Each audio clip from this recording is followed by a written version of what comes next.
I spend a day trying to remember what I'm supposed to bring and do in each committee. I remember when my child was much younger, and we are live now, but let's keep on my story. And summer camps were like only available in like 1 week increments. That was like some weird phenomenon between the ages of like 4 and 7. And it was like different snack and drop off protocols in every single week. I made a little spreadsheet. Tells you a lot about me. Anyway, Maria, thanks for joining us. We have a new draft of H657 as shepherded by Representative Sims and company.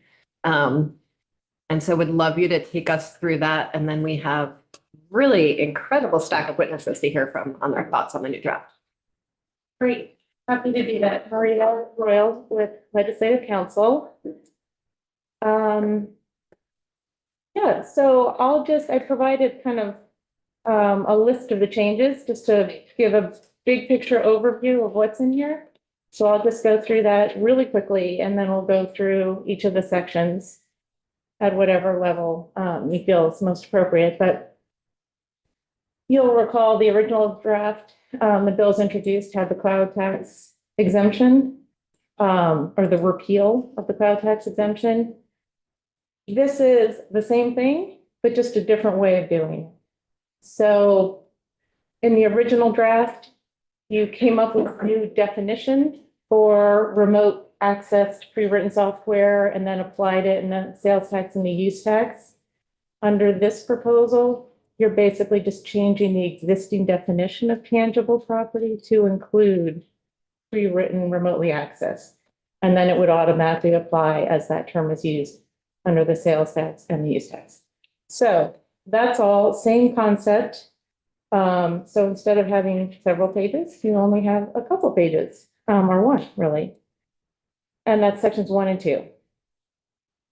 So then, let me go back to our outline at the beginning.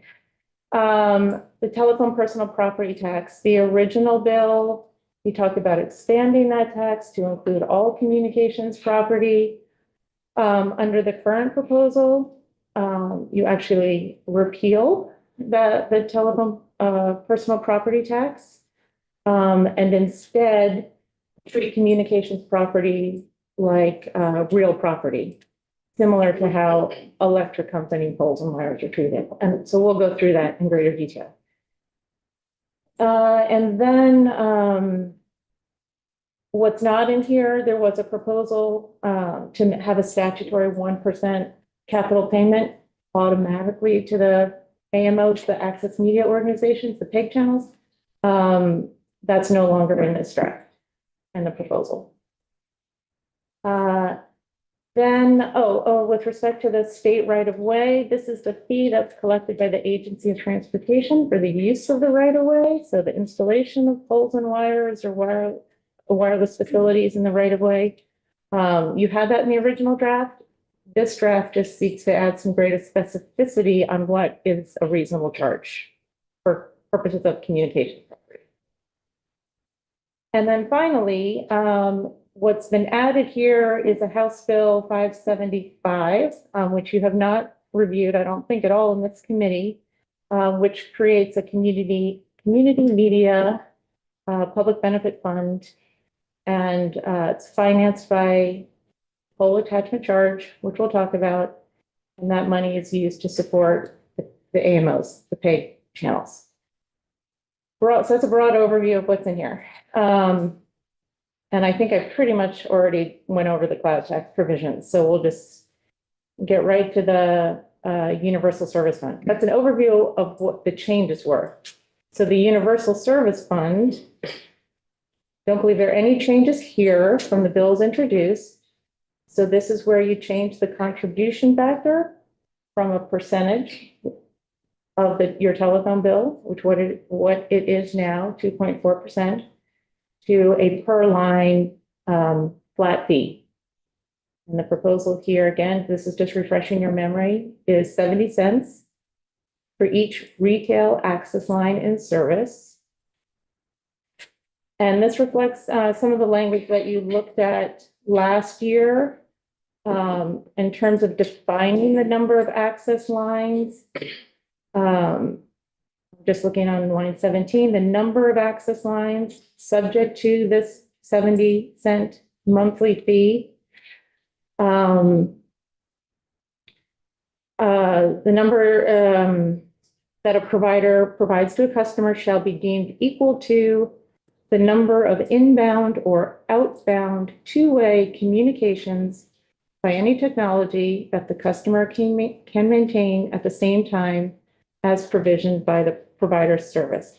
This was language you'll recall that was taken from the California Public Utility Commission, which similarly went through a rulemaking to change how they collect a charge for their some of their programs.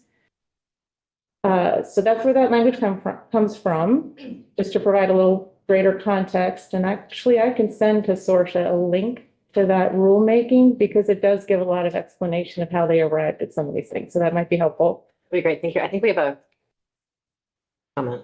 Quick, but it said inbound or outbound two-way. If it's two-way, isn't it inbound and outbound? Can you have inbound that's, can you have two-way that's not two-way? It's not both inbound and outbound? So I think that is referring to, you may have numbers that are two-way, but they're within a business entity, but you don't actually connect to the public switch network. You might have a limited number that are, I think that's what's getting at. I agree. It gets really Okay. confusing very quickly, but Technologically, it's two-way, but it might be It's- only used in. correct. Okay, Or you might be limited in the number of calls you can make at the same time on a two-way service. Okay.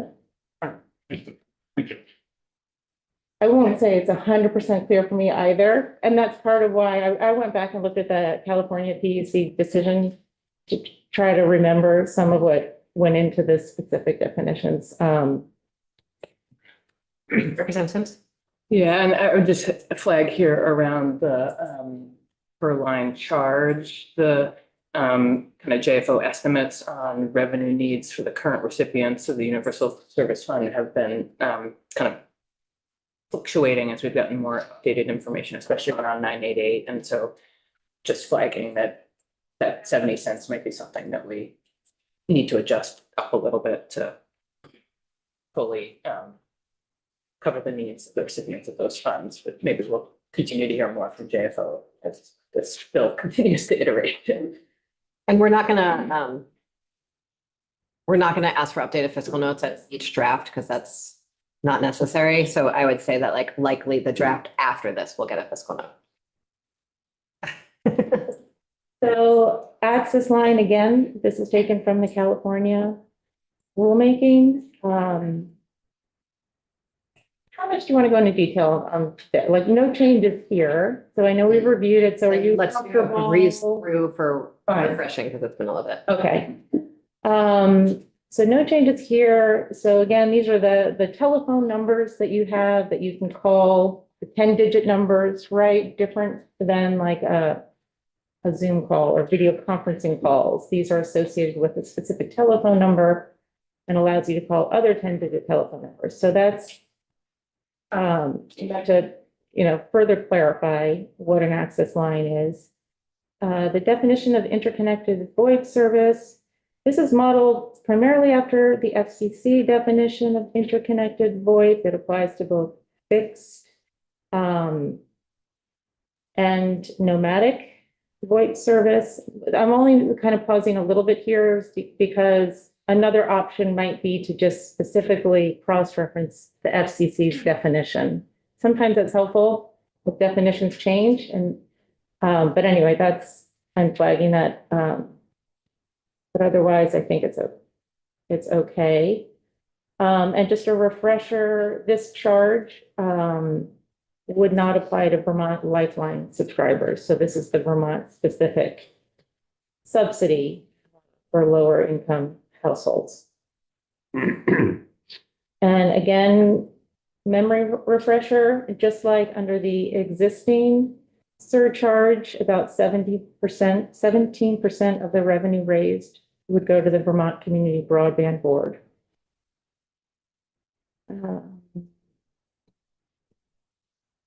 And also section 5, another refresher, this per line charge would not apply to prepaid wireless services. So you go into a retailer, purchase a card, a certain number of minutes, that's not the same as a monthly bill. So those services would continue paying 2.4%, usually collected at the point of sale. So, and then in terms of the distribution of the money that's raised, and again, it's the money, it's distributed in the specific order that's listed in the statute, which means if there's not enough money to fully fund everything, whatever on the bottom might not receive funding under this program. So the fiscal agent who administers the fund gets paid first. Then the telecom relay service, which is a program for hearing impaired. The Vermont Lifeline Program, which again is a subsidy for low-income households. Then 911, which takes up the bulk of this money. And then what's new, what's been added is funding to support the Vermont 988 Suicide and Crisis Lifeline Centers. So and this again hasn't been changed, but I think we talked about how much money do they need, trying to get a better handle on that. And just for reference, in the governor's recommended budget, I believe they're looking for a general fund appropriation of $190,000. And I just want to offer to folks that sort of that language is in the bill and like the very specific, we can't have our nose in absolutely everything that we try to. And the very specific decisions about sort of the order of waterfalls or things like that is the purview of the Appropriations Committee. I think Representative Teresa had anything. I was just going to clarify my understanding, and I think maybe we'll have testimony from the NAMI folks and the 988 folks, but at some point in the future. But there is like federal grants or subsidies for 988 now, but there's a cliff that ends, I think, in 2026. And so the general fund request now does not represent sort of the full costs of the program. And those were some of the updated numbers that Ted from JFO got from us. So I think what he had in the last fiscal note was 700,000 is the kind of full scope of the program that is paid for the general fund now, and federal dollars that are declining and haven't seen that. So this is about sort of looking long term about how do we make sure folks are in crisis, they have the right number to call to get the right level of support. Back to you, Marie. Oh, sorry, Bill. No. Maria, can you remind me, what's the Universal Service Fund fee now? It's 2.4% of your telephone bill. So you pay based on whatever your monthly bill, your monthly bill. That's not changing in this bill. It is changing to a flat 70-cent fee. What happens to the 2.4? What's that? What happens to the 2.4? So as the contribution factor doesn't apply anymore unless it's for prepaid service. So you're leaving the fund alone. You're leaving all the programs alone, except you're adding another one. You're changing how the money is raised. So you're replacing the proportional charge with a flat fee per line in service. And yeah. The 2.4 goes away. Correct.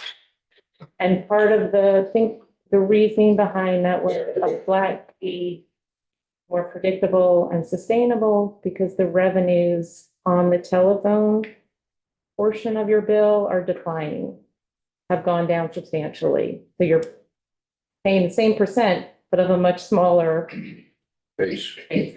Thank you. That was great timing, by the way. Sorry. Yeah, that was good. Thank you. Back to you.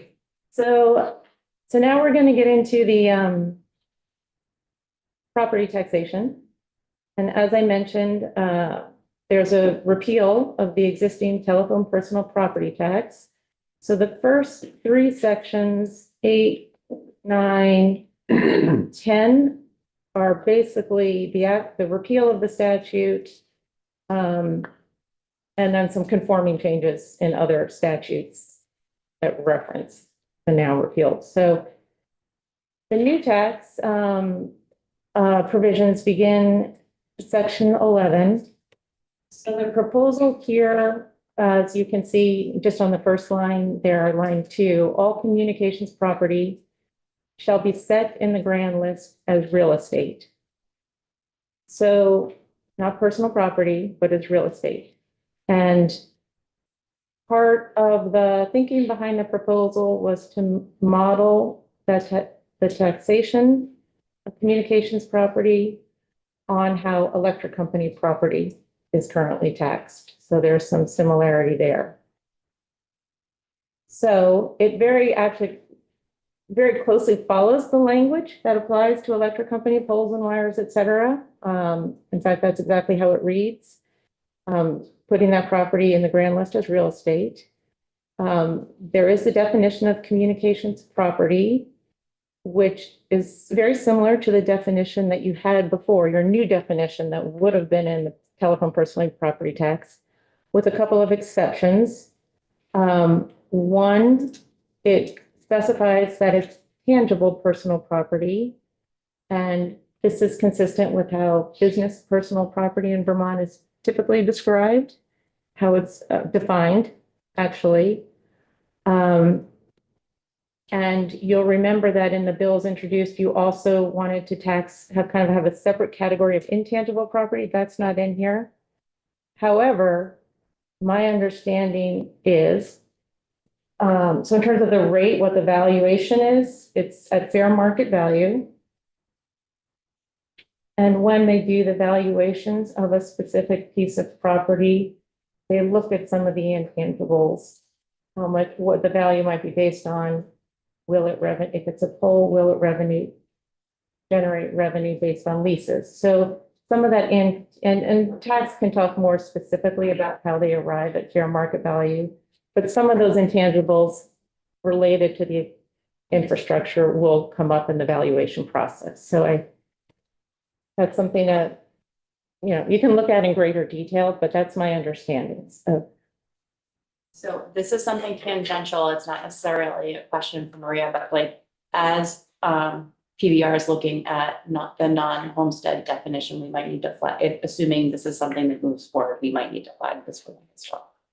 And I think they have I think this also very much relates to their request around energy producing valuation. And so I think Craig is coming in later in the witness stack in my house. So in terms Is of your hand up, Peter? No? Okay. the rest of the definition is pretty similar to what you had before. It also includes cable television system property, and you'll have the cable companies can confirm. I believe this new method is actually consistent with how cable companies are currently being taxed, the non-homestead rate, but I don't think there is a change there. But there is a change with respect to the valuation of other communications property, and the requirement. There's no longer the opportunity for a municipality to exempt itself from the business personal property, right? Because now it's in the grand list as real estate. So those are just some of the changes. So section 12, I think this is just, just a conforming statutory change. Section 13, this is just describing, so that section 11 described what the property is. Section 13 describes who's liable. So in here is the definition of the communication service provider. And this is very consistent with what you had in the original draft. So it includes incumbent local exchange carriers, competitive local exchange carriers, wireless communications providers, cable television providers, and internet service providers. Then subsection B1, in terms of the valuation, there's a provision here, and we'll just read through it.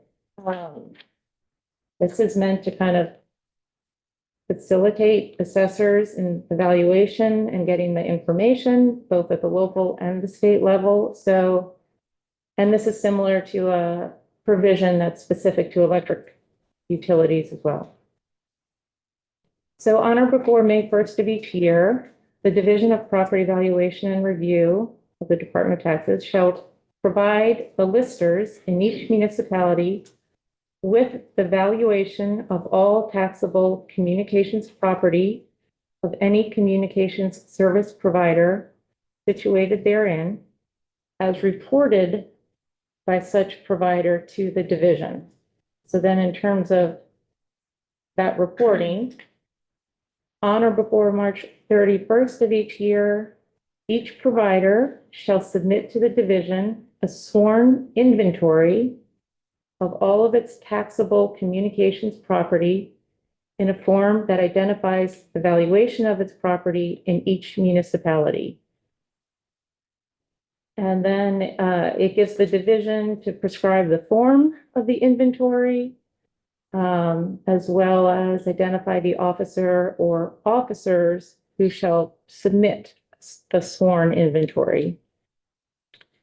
And then again, this is very similar to language specific to electric utilities. The valuations provided to the listers pursuant to this section shall be considered along with any other information as may reasonably be required the listers in determining and fixing the valuations of communications property for the purposes of local taxation. So, Catherine, why do we want to do this? Well, I And I'm think, not disagreeing, I'm just, yeah, no, It's very great opening. So I think we had this conversation around other assets like dams and electric utilities where there is maybe a certain set of technical expertise required to value these assets, and requiring all of our listers to have that experience or expertise and capacity is a lot. And so how do we create expertise at the state level to take the burden off individual listers and valuing these really important assets that should be on the grand list and in a kind of equitable and consistent way. I want to I think it's really easy for us to pass legislation and then forget that we passed that legislation and had that intent. And I appreciate that this is sort of lining up with an ongoing project that we're going to be needing to do across places and statutes. So thank you. Yeah. Just a little grammar question. Maybe it's just what I learned in high school. And 7. Maybe reasonably required by the listers. yeah, I think you're right. This hasn't gone through our editors. We just didn't have time. So I'm sure. Thank you. Thank you for, It was something that No, the no. council does. I didn't get it. no. I'm sure we do lots of odd things, but that's not one of them. Yeah, in fact, it will be edited. So there's a provision in Title 32, municipal entities that have municipal property, like a CUD, for example, a communications union district would not be subject to property tax. There is an exception though, in current law, with respect to the property, land and buildings of municipal corporations that are outside of the municipality's territorial limits, then it is taxed.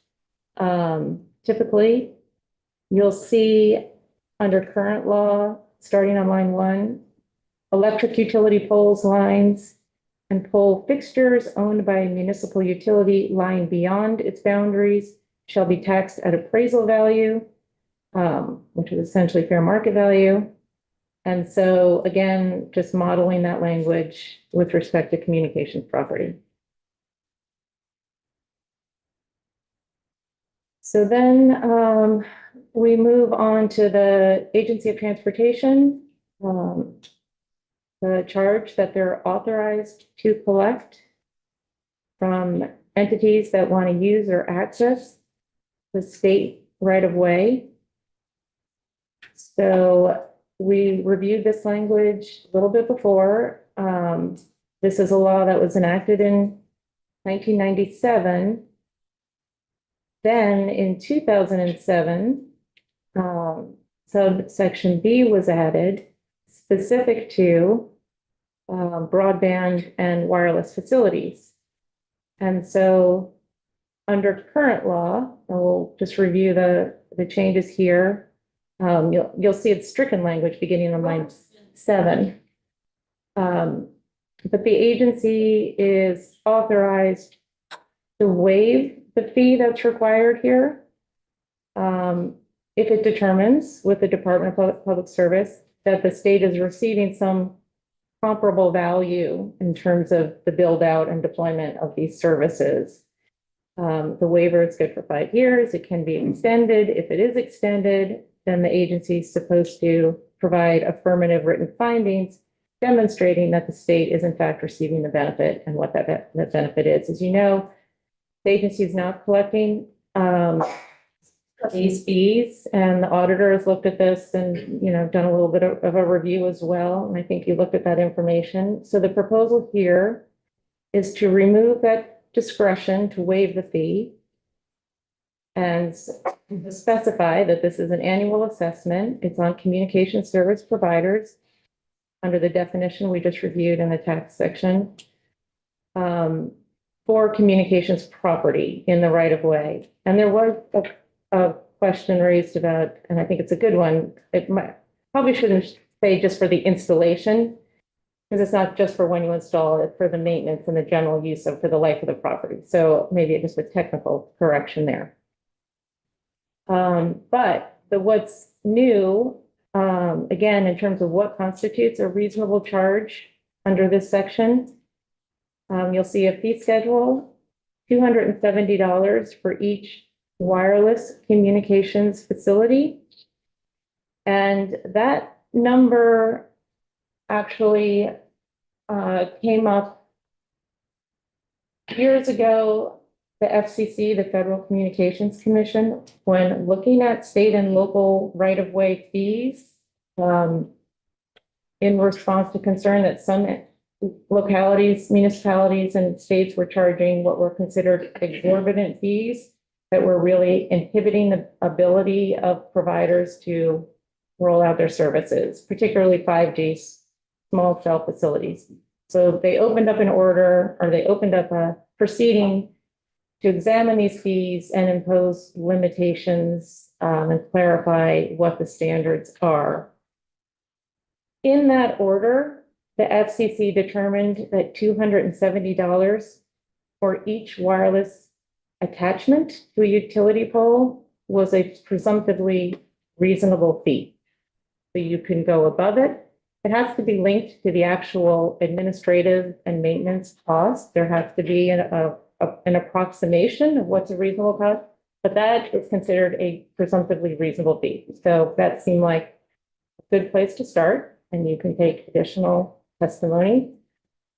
In terms of, and question, this is something I just didn't get to ask. So these, what I don't know, okay. So this doesn't make a distinction between the small cell, the small wireless facilities, and macro like cell towers. So presumably that would come under the same charge. I don't know if there are any cell towers actually in the right of way, or if they're typically on state land in the Agency of Transportation's jurisdiction. I think typically they're on mountaintops or state lands covered by ANR. I'm flagging that as an issue to just clarify that I'm not sure that any towers are in the state-owned rights of way along the roadways, but. And likely we will need the Agency of Transportation in to testify about this as a thing.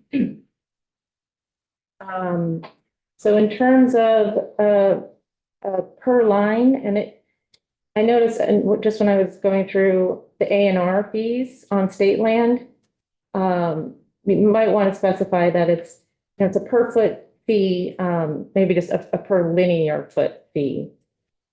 A technical change, but something that might be helpful in terms of, What other kinds of feet are there?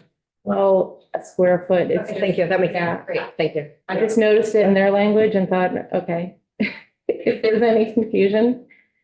So the proposal here is 2 cents per foot, linear foot. In a county that has a population of less than 25,000, 7 cents. In counties that have a population of at least 25,000, but less than 100,000. And then 13 cents in counties that have a population of at least 100,000. So based somewhat on the population of the service territory where the facilities are located. And in terms of some exemptions, the proposals, starting on line 7, the charge required by this subsection shall not apply to, and again, installations, maybe just say to property owned by communications union district, an internet service provider that qualifies as an eligible provider under the Vermont Community Broadband Board's grant program. So those were the smaller companies, provided that the facilities are part of a universal service plan. So if this is a project that's receiving state grants to build out in unserved areas, that property would not be subject to property tax.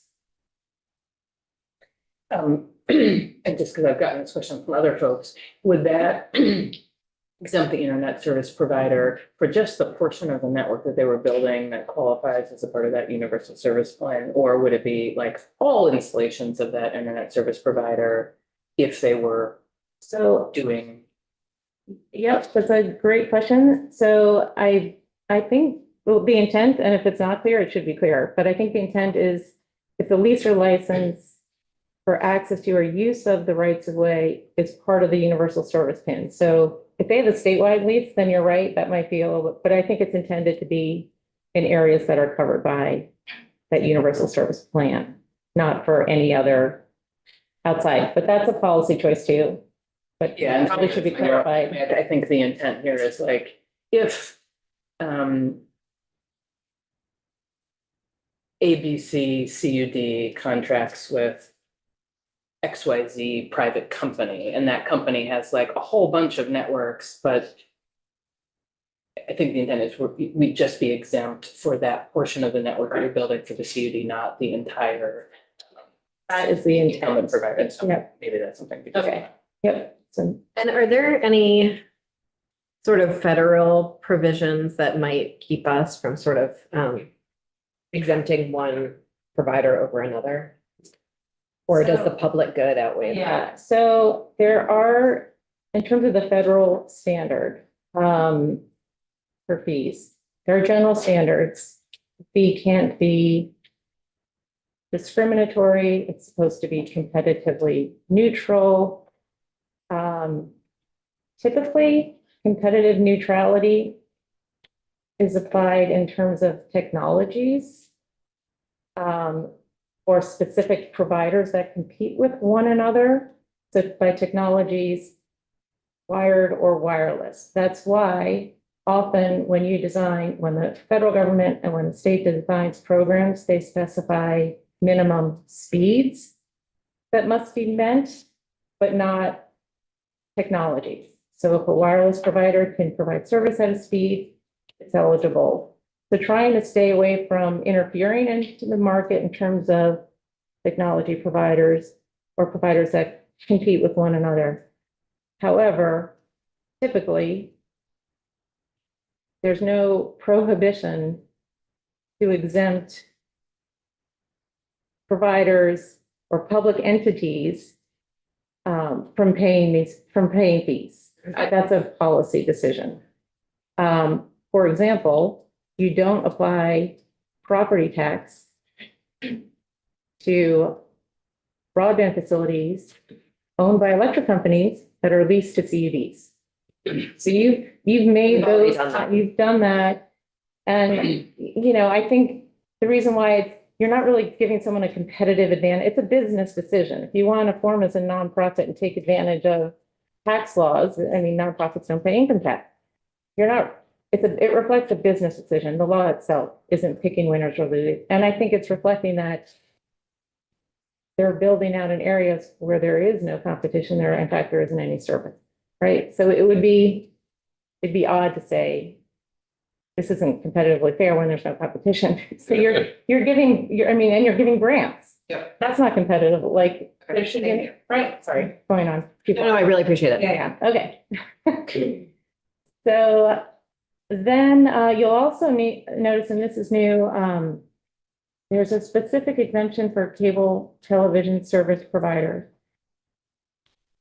It's a little bit odd, some of how this evolved, the tax and fee requirements might depend on what the home industry is.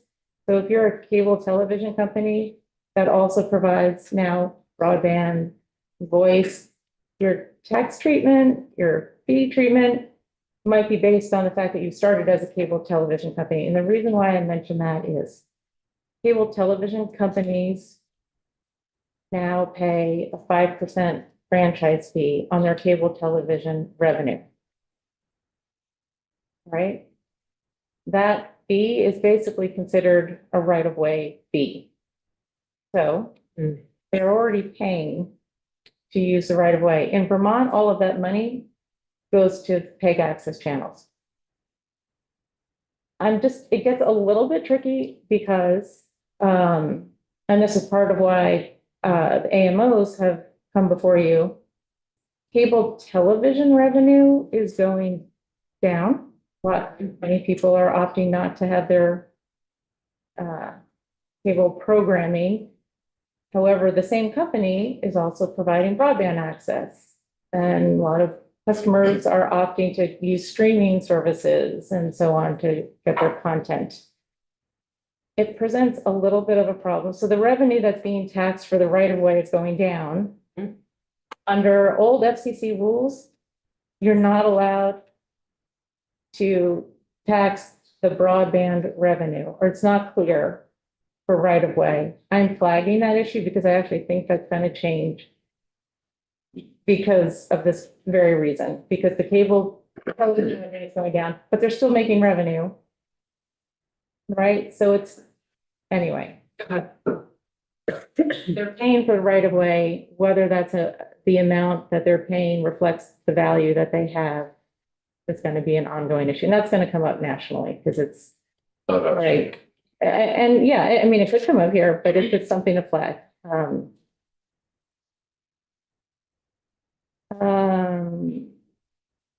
So I think that's it for the right-of-way.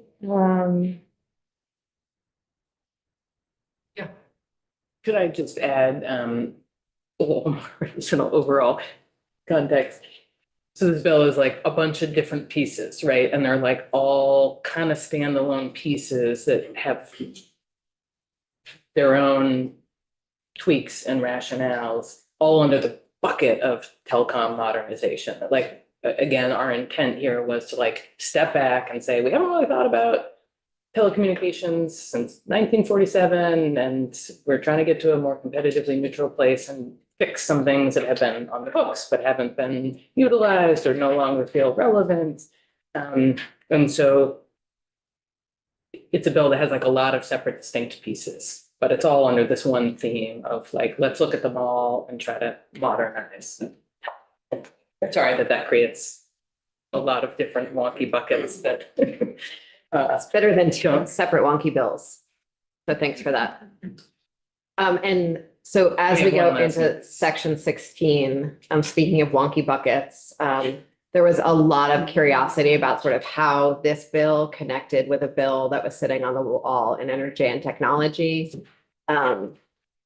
Because sort of the pole attachment charge question has been a big part of all of these other conversations up until now. And I know we talked about it in Ways and Means last biennium. And so asked Maria to add this language to this bill as well, because it's all part and parcel of the same wild system of both reducing revenue and modernizing telecom taxes. So I'm also noticing the time. So what kind of overview? You're somewhat familiar with the proposal, just a broad overview or some of the? We can look at the language in more depth. Okay, so basically, it is a pole attachment charge. That providers would pay for each attachment to a pole. So every wireless facility that's attached to a pole, every wire where it's attached to the pole would be subject to an annual charge. And the proposal here is a $15 charge per attachment per year. So in terms of the type of tax, yeah, I testified in finance on the Senate companion bill. And I have to say, it took me a while to kind of try to understand what the type of tax it is, because it's not a right-of-way tax or fee. It's not property tax per se. So basically, it's an excise tax. Oh. Right? I think that's, as far as I can tell, the best framework for looking at, the type of tax that it is. And as you know, excise taxes can be charged on specific industries, usually related to a specific purpose that's related to that industry, right? So here, this charge is on communications providers, all communications providers very broadly.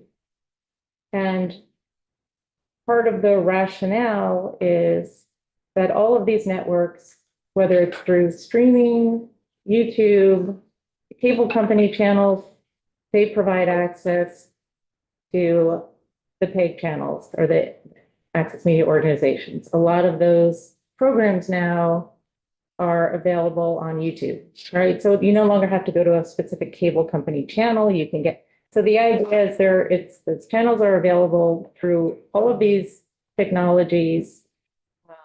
And so all of these companies will contribute excise tax that will go to the support specifically for the PEG access channels. So that's very broadly speaking what the proposal is. So there's a special fund that's set up, and the AMOs now are overseen by the Secretary of State. So what would happen is when the charge is collected by the communications provider. As you can see, the rate's $15. Oh, I did want to mention there is an exemption here too. This charge would not apply to pole attachments of publicly owned communications facilities. So for example, I believe all of the CUDs own their assets. They might contract with a private provider to either build or operate the network, but the assets themselves are municipal, publicly owned assets. So similar to sort of what we talked about a few minutes ago. And there is a deduction for cable companies. So as we talked about, they're paying a 5% franchise fee. That's all going to the access media organizations. So they can deduct from the total amount collected what they're already paying. But they still would have to pay any amount above that, right? Which may make sense, and it's a policy decision. This would also then capture some of, it would reflect that the cable television revenue is the only revenue subject to the 5%, right? So they also have broadband business, they have other business. So they would be like all other communications providers contributing based on their number of attachments. So, so Vermont Access Network, that's the organization, you'll hear from Lauren Glendavidian later this morning, that oversees and provides central resources for all of these individual pay companies. They would present a plan to the Secretary of State for dispersing the funding, and then it would be up to the Secretary of State to subgrant the money based on that plan and approval of that plan. Ultimately, though, it comes back to the General Assembly, so you would officially appropriate the money. So but you would have some legislative oversight on the appropriations. So the charge itself is paid to the Department of Taxes. The provider provides a return with the number of pole attachments that they have. That's all just kind of reporting requirements. The Commissioner of Taxes has rulemaking authority if necessary to further specify how to implement the section. Maria, it says the total appropriation to the department and the office shall not exceed 5% of the total annual appropriation. So, and that's at the bottom of page 20. Does that mean that the two entities together cannot exceed 5%, or is it 5% each? I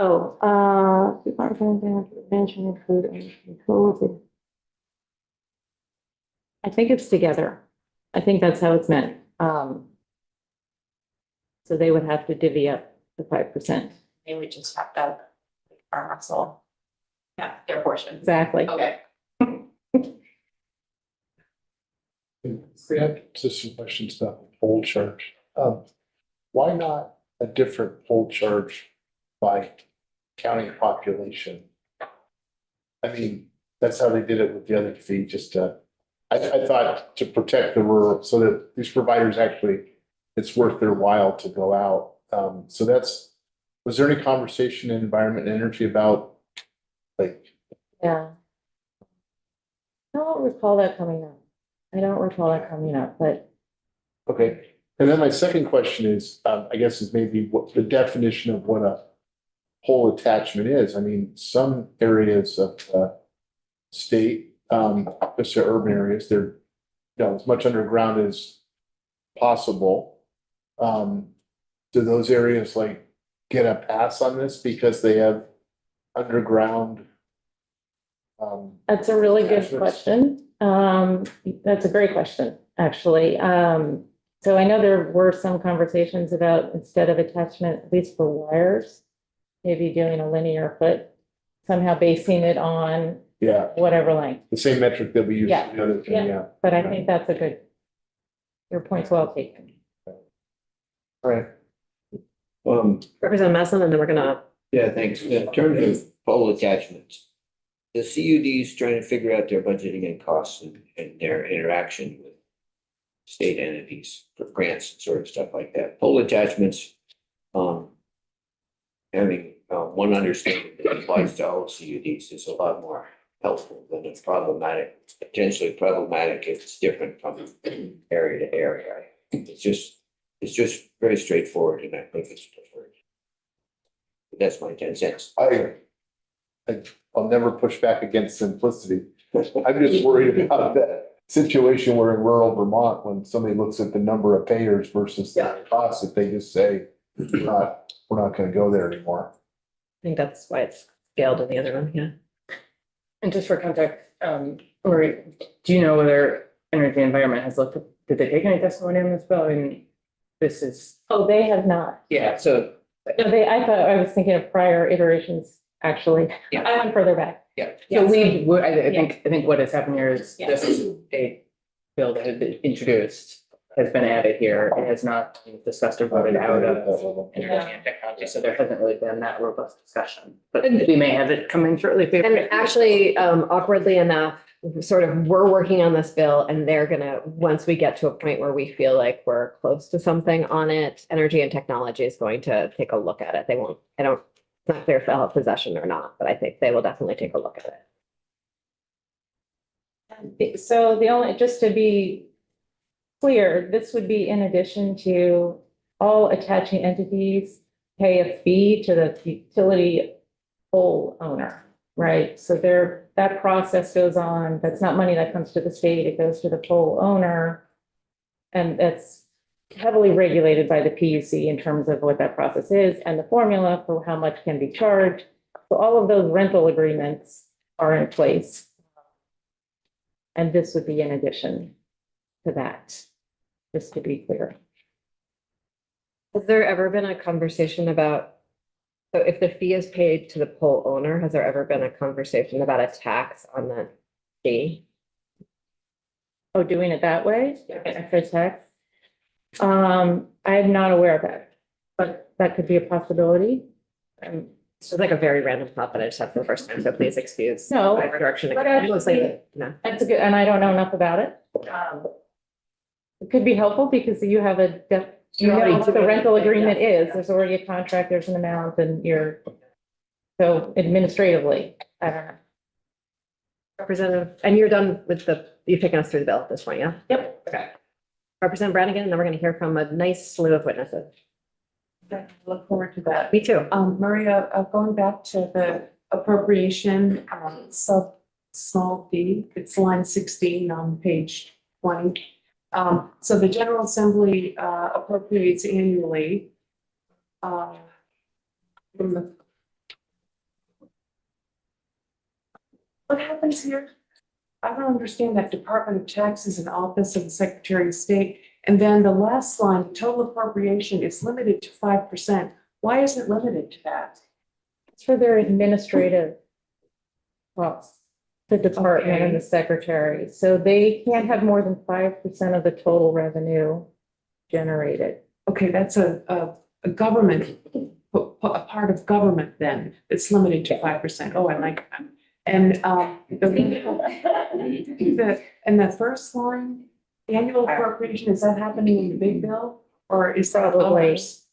And is it up to us, the Ways and Means? Not up to us to appropriate money. Is the 5% up to us to tinker with? if Well, we it's need to? up to 5%, so up to the legislature. Up to 5%, then we change the law. Yeah, so the General Assembly shall annually appropriate amounts from the fund to the department and the office for administrative expenses. And then the total amount that the General Assembly is appropriating shall not exceed 5%. So presumably in the big bill, there would be a request to cover their administrative costs. They would bring that request to us. Yep. And then we would advise. And then they'd make a recommendation and then. We do that on other things, so. Yeah. Thank you. Thank you so much, Maria, for welcoming this bill. Yeah, super.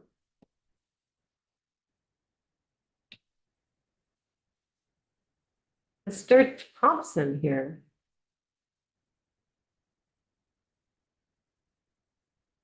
Ah, hi. Thanks for joining us. Thank you for having me. For the record, Hunter Thompson, Director of Telecommunications and Connectivity for the Public Service. Sorry, 1 second before we start. We have approximately 10 minutes per witness. This is more an announcement for the committee than for people. Some people might go over, some people go under. Not a public hearing, just want to sort of flag timelines. I will keep it under 10 minutes. You can do whatever you see fit. So, for the different portions of the bill, I'm mostly going to address the parts that the Public Service Department has a hand in. For the telephone personal property tax repeal, we have no issue with this, and we defer to the tax department on that.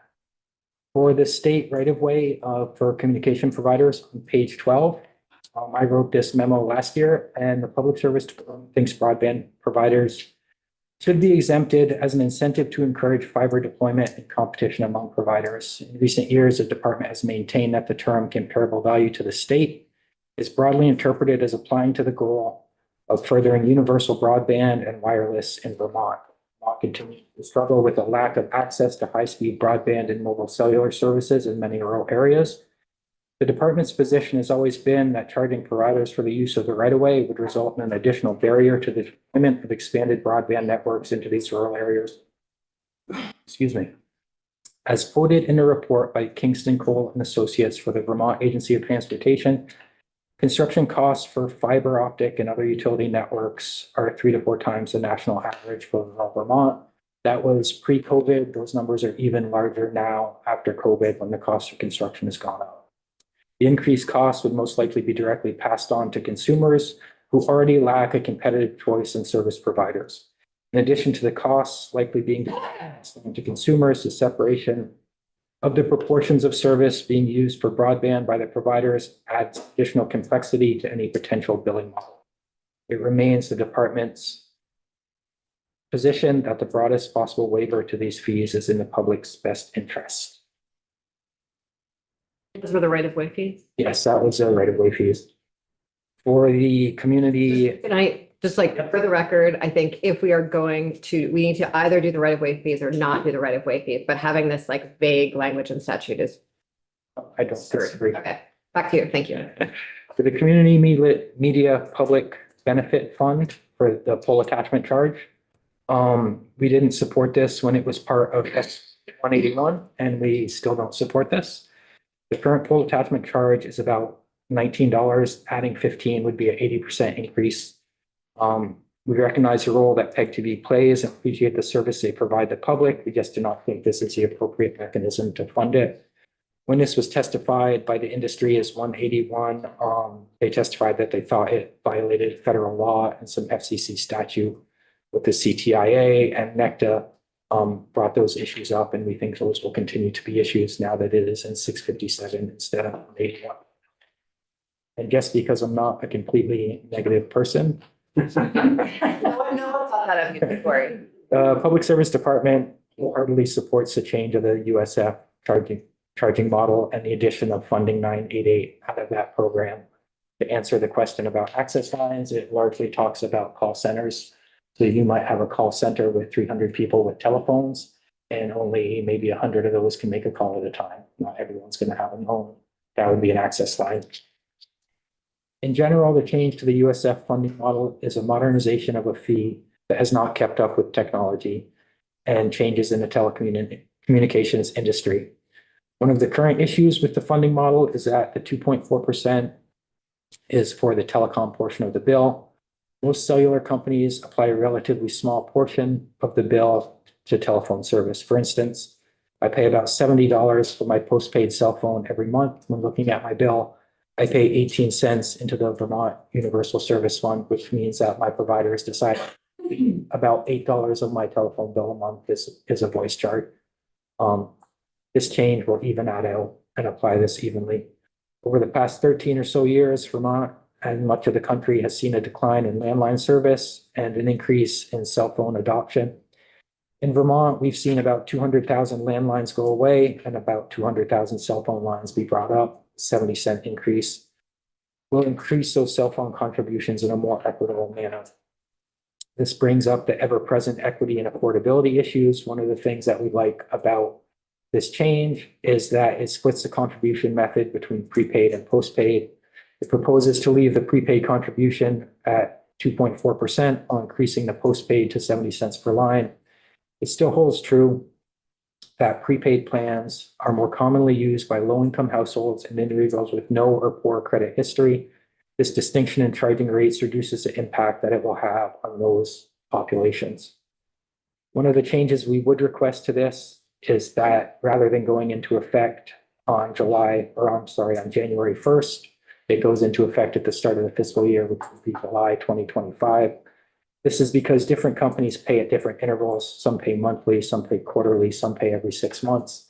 And the midstream charging change will be more difficult to manage and result in errors with our with collection on the fund. The fiscal agent has been asked about this, and they also said that they recommend a change go into effect at the beginning of the fiscal year as opposed to midstream. That's all I got, much less than 10 minutes. Yeah. So I am wondering, do you assess underground connections at all? Conduit? No, and is that the question about the pole attachment versus conduit? I don't believe so, no. I believe conduit is impacted by a pole attachment fee. Could it be? Could be you guys can do whatever you want, I think. That's a policy question. In general, I think it's about 200 feet per pole. So that was another question someone had asked about, is that the poles are often 200 to 500 feet apart. So that's a consideration for potential underground conduit fee. The fees that providers are paying to each other, are those for conduit as well as pole attachment? I'm not sure. I can look that Can you up. find that out for us? That's your job, right? I'm like, That is my okay, job. great. I don't know your department that well, so I want to make sure I'm asking an appropriate question. Thank you. Yeah, couple questions. One is, one of the things that, Maria brought up that's not in the draft is that there would be a charge, one way to charge, per linear foot. Cable, rather than some other mechanism. And the one thing that some of us like about that is it's very straightforward. I mean, you can figure it out, you can measure. I presume that the department might have a similar opinion, which is wouldn't particularly like that idea. Would be an impediment to further expansion. Is that your? Yeah, that's our opinion, is that like the right of way, it just charging for conduit versus poles is just above or under. But proposal, as I understand it, would be per linear foot of cable in or out of conduit. And that's it. Sometimes that is a requirement based on the topography. So I'm personally less interested in topography than just in whether it's in or out of conduit, it's how long between pole to pole or, whatever it is, kind of stuff like that. So I'm just, that's my comment, but thank you. You essentially answered my question. But glad to help. Thanks for joining us. Really appreciate it. Thanks for having me.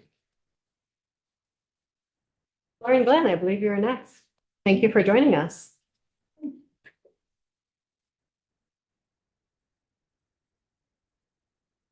Do I plug in to show the slides?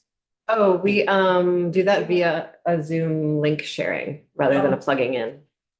Want to show the slides? Yeah, okay, yeah. Sorcha's gonna share it for you. The slides. Yeah, I think that's probably best. So, good morning.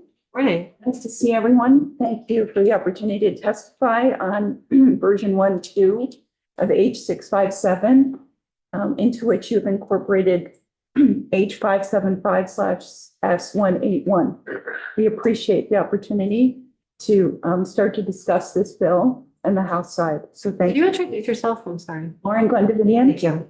Yes, thank you. I'm the Public Policy Director at CCTV, Center for Media and Democracy, and I'm representing Vermont Access Network. I have toiled in the fields of free speech since 1984, when we started the first public educational and government access channels in Vermont. I provided some written testimony to you, and I also have some slides. I'm going to focus on, I think Maria explained the mechanisms of the community media public benefit bill. So there we go. So we'll go to the next slide.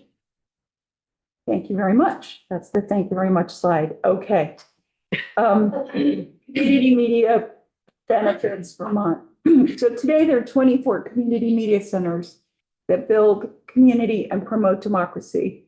We function, I think, as you all very well know, especially now that we're getting into local election season, a combination of town hall, local newspaper, town library, and speaker's corner. I think it's very important to point out that we are a rare local and non-commercial information and entertainment source and community connections. And when people say, well, there's YouTube, why do you need community media? Well, YouTube is really part of a surveillance system. It's not really a media company, and it's a commercial company. So community media is uniquely non-commercial and locally controlled.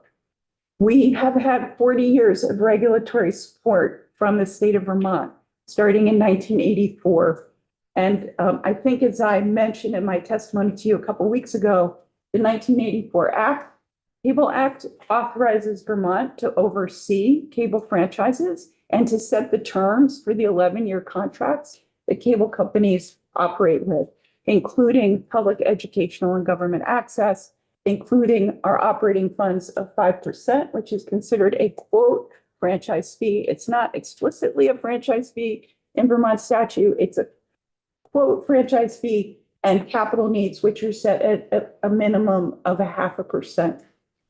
We have anticipated this conversation since 1990, when the phone companies got into the video business using something called video dial tone. So this is a long road that we have traveled in order to create an equitable playing field between the companies that provide video service. As you well know, as cable cords are being cut, consumers are not really cutting cords. They're just not subscribing to cable in lieu of another cord, which is an internet cord, right? But the problem is, as you know, that there is no corollary public benefit on the internet side because the state's hands are tied in a number of ways. So we have worked for the past 5 years with the legislature to identify how to untie the hands of the legislature and to provide an option, an alternative to cable franchise fee funding for community media. The legislature recognized the importance of this issue by establishing a study committee in 2018, by funding a PEG study, which has several of the recommendations that you're looking at today embedded in it, and by providing CRF and bridge funding for the past 3.5 years, totaling $2.4 million to help us bridge the gap of funding that we are experiencing. Just quickly, it might surprise you to know we employ 100 people. We run at least 80 cable TV channels, not including our internet distribution, and we produce 18,000 new programs, hours of new programs a year, which is mind-boggling if you really stop to think about it. So I want to just stress that we have an important online presence. So in trying to find a way to redistribute the funding for the public benefit to internet companies who may choose to pass it on to subscribers, but let's just call it internet companies. The community media centers are using the internet quite widely, and internet subscribers are using their services quite actively.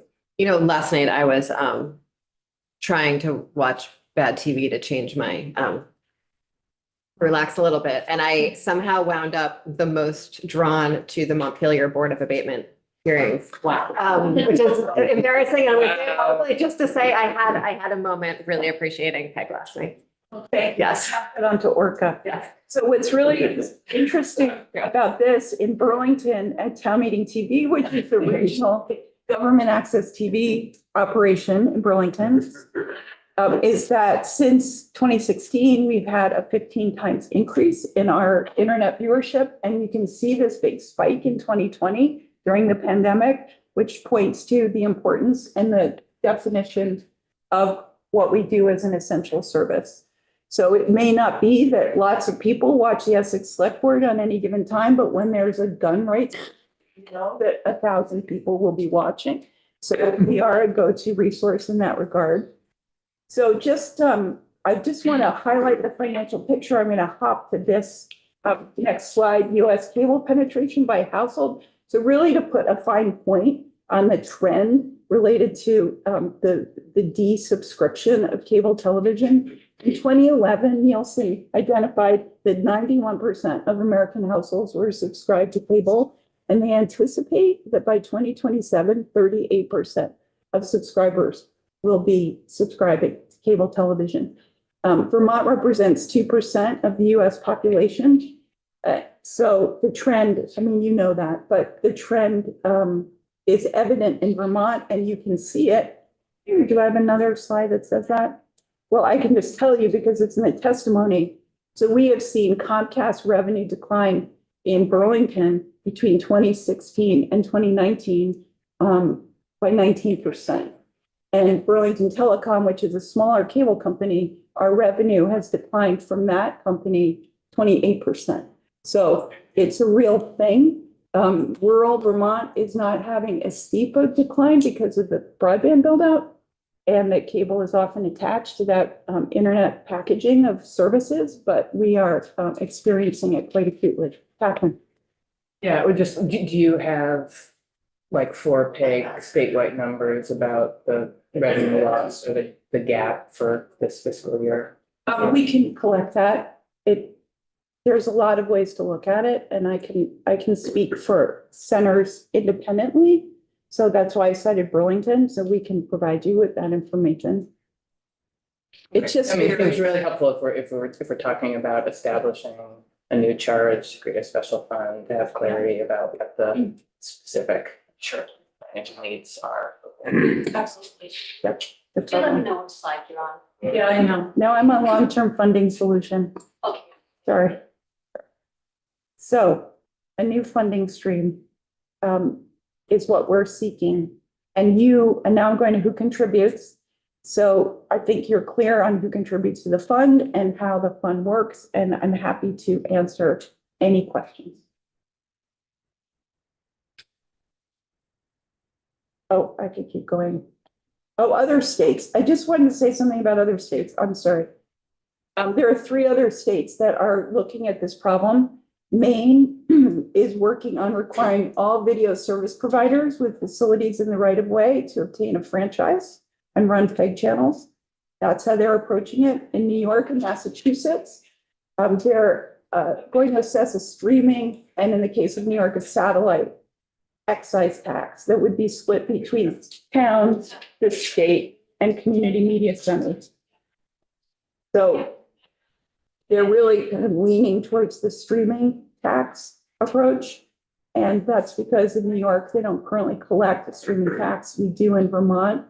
And that was partly why we opted not to pursue that option.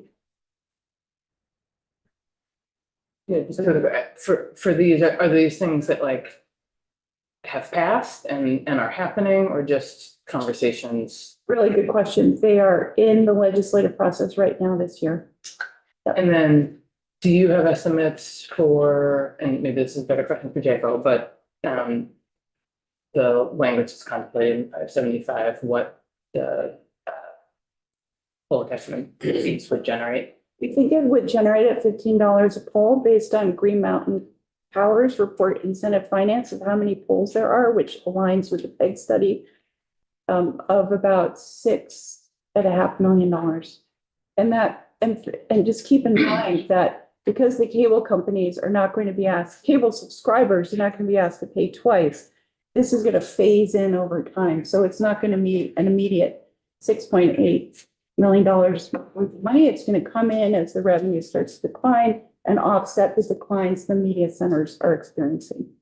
Okay, so you expect it to generate 6 million, but we don't know whether that is greater or less than what the need for PEG is. Oh, I see what you're asking me. I'm so sorry. So currently, community media is garnering about $8 million from cable subscribers. And that has, it's now about 7.8. It's starting to decline across the state. We are offsetting it with a variety of tools, local fundraising, fees for service, underwriting memberships, and seeking legislative bridge funding, which is why we have come to you. So our goal is to no longer have to seek legislative bridge funding as we experience this decline, which is what has brought us here. So the revenue is declining. So we're basically asking to offset the decline, which this model, in some cases is 20%, let's call it that in Burlington, which this financial model will start to do because it really tracks to the decline of cable money, and it brings in internet subscribers that aren't currently contributing. So ultimately, there'll be more subscribers contributing until cable kind of goes down to 38% or less, and it will be distributed over more companies. And whether those companies opt to pass it on because it's an excise tax would be up to them. Representative Beck and then Demmer. Or can you help me understand what does that mean? So there are companies that are providing video service. So an internet company, which is providing video service that is running a cable in the right of way. And it's not currently, has no public benefit attached to it.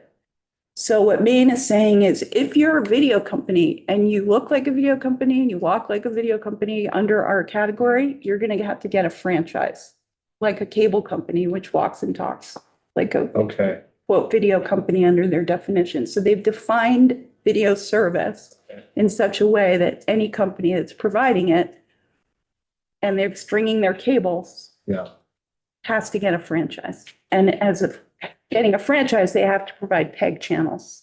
Okay. So they're trying to, again, level the playing field in that way, Okay. which I think has legs because it is moving in the legislature. Okay, thank you. I just didn't understand what that. It's a good question. Okay. And so it would be a video service provider who actually touches infrastructure. Yeah. Okay. Thanks. So Lauren, I got a question for you. I sort of wish I'd asked you this in cafeteria this morning, but I don't know, just go ahead and shoot. So, you know, my district has served by a combination of CUDs and a small local telephone company. I've never seen any select board or school board meeting in my district covered by public access TV. And I'll bet that unlike the chair, most of the folks in my district are not interested in watching, you know, the Board of Abatement, Montpelier Board of Abatement. So I guess, and you know, and we've also got it's a rural district, so it's fewer subscribers per poll.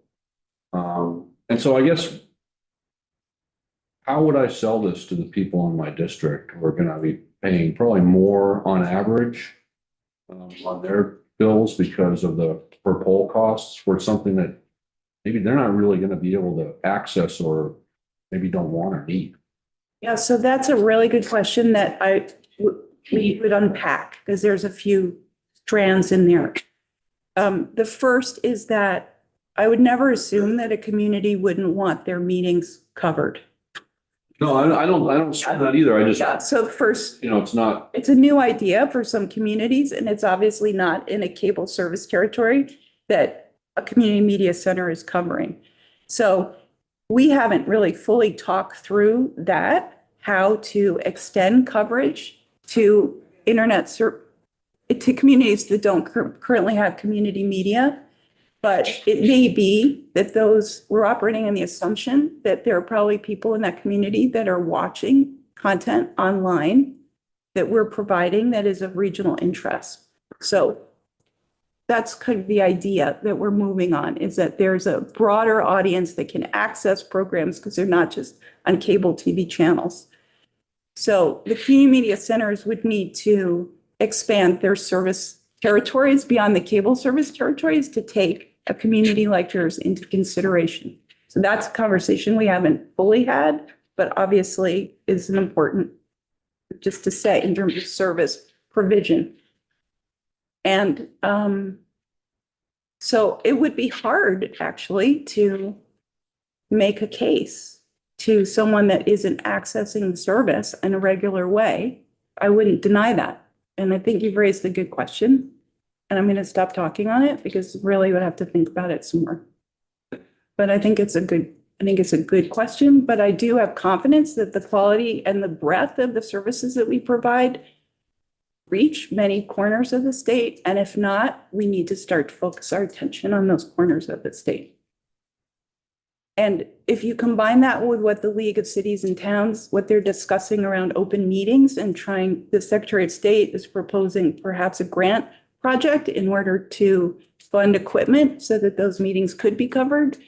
We were standing by to provide technical assistance to help expand local access to democracy. Yeah, you know, I would welcome that. I mean, I'm on our select board, and last night I'm trying to run the Zoom and let people in and still fully participate in the meeting. It's you know, it's not ideal. Exactly. So we're generally lucky if we have a reporter show up. So there are just, I think, a few moving parts that you're raising in your question that are excellent, and we'll talk about it some more. Yeah. Thank you so much for joining us. Yes, thank you very much. Nancy Werner is going to introduce herself, but we've been working with Nancy, who is a national lawyer on the questions to ensure that the state has the authority to do this work. Thank you. Thank you. Welcome. Thanks for joining us. Thank you. Thank you. Good morning, Chair and members of the committee. Thank you for the opportunity. Can everyone hear me okay? Yeah, your sound is perfect. Thank you. Great. Thank you. I'm either too soft or it's like echoing through the room and everyone's like, quiet down. So thank you very much for the opportunity to testify this morning in support of H 657. As Lauren Glenn said, I'm here on behalf of the Vermont access network. And I'm going to be talking really, as she did, only about the pole attachment charge to support the community media public benefit fund. So again, my name is Nancy Werner. I am an attorney and I've got about 20 years, almost now 20 years of experience working on federal communications issues. I'm currently a partner at the law firm of Bradley Werner. Prior to that, I was the general counsel of NATOA, which is a national advocacy organization that represents government interests on communications issues. And in that role, among other things, I spent a lot of time advocating before Congress and the Federal Communications Commission on behalf of states and local governments with respect to their authority over communication service providers and services. So I've got a lot of experience in this area, and I know you have a lot of witnesses, so I'm going to try to just keep this pretty brief. And I'll just say, to start off with, the pole attachment charge that this bill would establish, I think is an efficient, effective, and smart solution to the complex problem that Lauren Glenn was talking about. And it is consistent with federal law. I know there was testimony earlier referencing some questions about federal law. I believe this pole attachment charge is entirely consistent with federal law. I have submitted some slides. I'm not going to go through them unless you wanted me to. They touch on these laws, but it's really a straightforward analysis. The state of Vermont has authority to impose taxes unless federal law clearly preempts your taxing authority. There is no federal law that preempts the excise tax that's proposed in this bill. And in fact, this most significant federal law in this area, the Telecommunications Act of 1996, has what we call a tax savings clause, which is a clause that says, essentially, paraphrasing here, nothing in this bill, with very limited exceptions, nothing in this law impacts state taxing authority. Those limited exceptions relate to, this was mentioned earlier, the cable franchise fees for use of the rights of way, and then a specific separate law that limits authority to impose taxes on certain services, internet access services. This pole attachment charge is neither of those. And I think Ms. Royal talked about this earlier. This is not a fee for use of the rights of way, and it is not a tax on a particular service. It is an excise tax on pole attachments. So it falls within that tax savings clause, and so it is well within the state's authority to be able to impose this tax. Again, I have slides. I'm happy to go into detail about any of these laws, but I think really the short end of it is the state has this authority, and I think this is a really great solution to a complicated issue and the important issue of funding AMOs and PEG access. So I'm happy to answer any questions, and as I said, go into detail on any of this, but I just thought I'd start with a very high level statement on your taxation authority. Anybody? I don't have anything. I don't think anyone has any questions at all. Well, that's either good or bad. Representative Madeline's going to offer you one to save us from awkwardness. Yeah, ma'am, if you could just send your slides to, Sorja. Yes, she has. They're posted. Mhm. Okay, good, then thank you, then I think we're all set. Thank you. And if we do decide to dive deeper into the legality of this, we might ask you to come back to get deeper into specifics. So thank you very much. I really appreciate your clarity on the issue. Okay, thank you.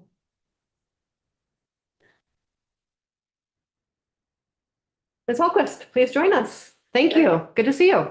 Nice to see you as well. I'm Christine Hallquist. I'm the Executive Director of the Vermont Community Broadband Board.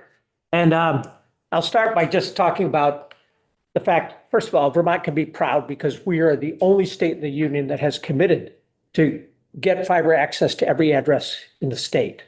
Now, we did that because of the work that the legislature did in setting up the communication union districts. And we're able to do that also because of our public-private partnerships. We estimate the total cost of accomplishing the goals in Act 71 would be about $630 million. If we can do that because we partner with the private telecom companies. If we didn't partner, we tried to do all community-owned networks, it'd be more than double that. So what I'm going to talk about is, I'm going to talk about telecommunications serving rural areas, not specifically CUDs. If you look at telecommunications serving rural areas of Vermont, here's the stark difference in cost. if you look at serving addresses in Chittenden County, it's under $2,000 an address. We're facing $10,000 an address to serve the unserved areas of Vermont. And if you like, I'll take Orleans County as an example. You know, I noticed you had 25,000 and above as residents of the county, you would apply a higher cost from 2 cents to 7 cents per foot. Orleans County has 27,000 residents, so it would jump from 2 cents to 7 cents. Also, and if you look at these unserved areas like Orleans County, they have significantly higher numbers of low-income people. So you've got this case where it's more expensive to serve them. They're going to be charged more because of that, because you have to have a sustainable business case. And they have less ability to pay. And of course, if you roll energy burden and other things on top of that economic challenge, you face even greater economic burden. So I'm really going to testify under that vein. And if we look at, for example, the pole charge, Green Mountain Power, which has 70% of customers in the state, they charge $10 an attachment right now. $15 is a significant increase. If you look at our NEK broadband, which is serving about 2,900 miles, their current burden on pole charges is about $750,000. If they had to pay another $15, it would add $1.2 million to their costs. So we have very challenging business cases in the rural areas. And so when we talk about exempting CUDs, it's not just CUD assets, it's the CUD Universal Service Plan. Because the CUDs are partnering with private providers.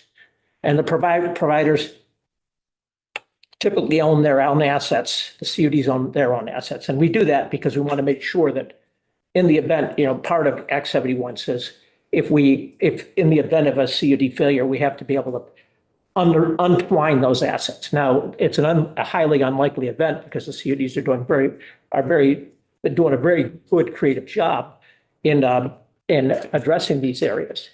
But I want to encourage you to not add any burden to serving these rural areas because of the challenging business case. Even though we're exempting the CUDs from. Or I think maybe, Yeah. I think it would be helpful to have clarity about whether you're talking about the state right of way that's already on the books that isn't being charged for, that exempts CUDs, or are you talking about the pole attachments for both sections of the bill? Yeah, I see that exempt CUDs, but I want to make sure it's CUDs and not just CUD assets, right? Well, and I think just to clarify, the state right of way has an exemption for CUDs, but the pole attachment section does not. Okay. So one says, or let's turn to Ledge Council. And I guess my question more is, if we exempted CUDs, would you still have a challenge? Oh, yeah, of course. I mean, the financial challenge is already there, but I've encouraged you to. You have a challenge with the bill if we exempted CUDs. No, accepting CUDs would be what I would encourage you to do. Yes. Okay. Yeah. Thank you. Maria, do you? Can I just, Please. just sort of clarify, make sure I understand? So there is an exemption for the pole attachment charge for publicly owned assets, CUD assets. But I think maybe Christine is saying as part of a broader universal service plan with private companies, their private assets might also be part of that plan? Yes. Yeah, that's where I was going through the numbers around the 630,000 versus double. Right. If you rough numbers, half of the assets are going to be owned in the universal service territory by private providers. Okay. Other questions from folks? But I also want to address the universal service plan too as well. Yeah, thank you. Yep. Related question. Yeah, go ahead. With regards to the county by county fee structure. I questioned that quite a bit when we were looking at our draft, but couldn't come up with a better idea. So there's two parts. One, just comment.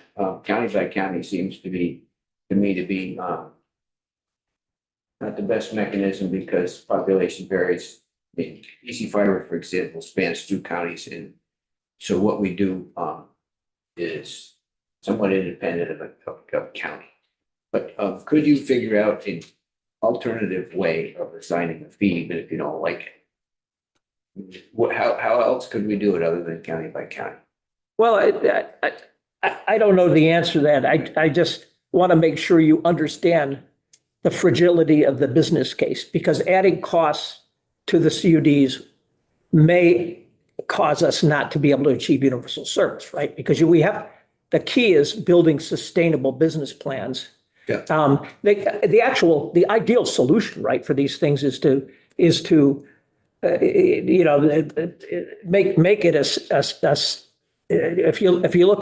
I go back to Chittenden County, right? Chittenden County with under $2,000 per address versus 10,000, what we're trying to do. I don't even want to go there because it's so fraught with difficulty. And let me just say, I acknowledge and respect the challenge that you face in terms of how we deal with Vermont's cost issues, right? Because I don't even want to go there. It would be out of my league to talk about that. I just want to talk about the challenges and the case we have. I could not present you with an alternative because I'm a telecom expert. So, if you don't mind. The other part I want to talk about, the Universal Service Fund. We rely heavily on the Universal Service Fund to meet the goals of Act 71. If we didn't have the USF funds coming to the Vermont Community Broadband Board, we would be challenged, maybe not even meet the goals of Act 71, because the federal requirements are very restrictive in terms of what we do with administrative costs. And the federal requirements don't recognize CUDs. We're the only state in the union that has that kind of a situation. So I would encourage you not to reduce our USF funds. I'm curious whether you'd also want to speak to the connectivity fund. So the waterfall has VCPB at the top and then 911 and 988. I believe the last recipient is the connectivity fund. And I think my understanding is it hasn't ever received any money over the last several years, and that the connectivity fund kind of predated the creation of the VCB. And just curious whether, from your perspective, that is still an important, like, potential future grant program for broadband, or whether VCBB has really replaced the connectivity fund. Well, we haven't replaced the connectivity fund because if we did, we would have to significantly reduce what we're doing in terms of, because the federal, like I said, both the ARPA and the BEAD is even worse. The IIJA grant requirements are very restrictive in how you spend that money. So I'm not sure. Can you repeat your question? So the 70% comes off the top now to VCBB that I believe funds the operations of VCBB and provides some funding that's distributed to CUDs, and that's the kind of updated version of how we invest state dollars in broadband. The precursor to that was the connectivity fund at the Department of Public Service. And that's the bottom of the waterfall right now and has not received money in previous years because the Universal Service Fund has not been fully funded. But it's still in there as a potential beneficiary. And I guess I'm curious whether, from the VCBB perspective, the connectivity fund at the Department of Public Service still serves a purpose. Yes, because it gives us flexibility on things. For example, one of the things we're considering as part of the connectivity fund is funding long, expensive drops in the rural areas. So if you look at low income folks, have the monthly fee is one thing, but if you look at it, if you've got to put in a drop for $4,000, somebody making below 200% of the poverty level is not going to have that kind of money. So it's one thing providing, passing an address with fiber. It's another thing getting the customer connected. So our intention for that fund is to help these low income folks get connected. Thanks, that's really helpful. Thanks for that question. Thank you very much for joining us. Really good for your work today.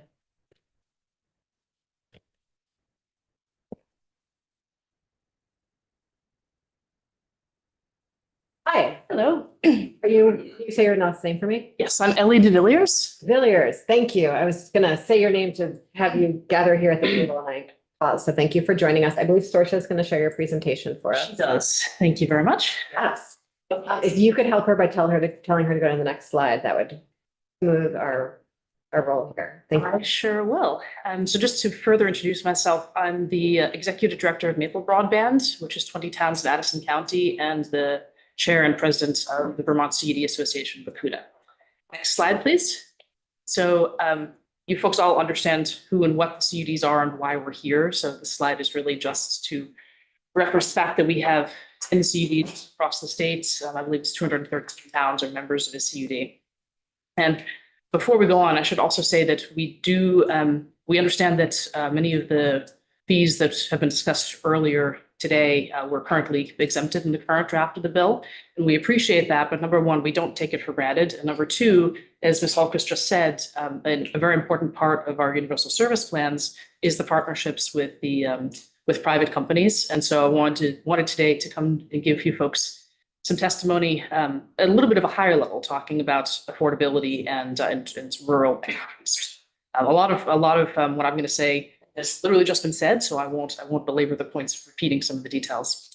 So next slide, please. So this, I'm just going to pause a moment just to read this testimonial for the record, because it's really important to remember, you all know what we're doing, but this is why we're doing it, and the importance of broadband to Vermonters, regardless of who their service provider is, regardless whether it's a CUD or a private company. So this happens to be a CB Fiber customer. Vermont as a state offers so much of what we are seeking in the way of community connectedness, beautiful landscape, schools, recreational opportunities, and a general set of values that we relate to. What is deeply missing at this time in our state's history is rural and reliable high-speed internet. The work of CB Fiber and other communications districts is historic and deeply important. So again, just very good context for what we're talking about. Next slide, please.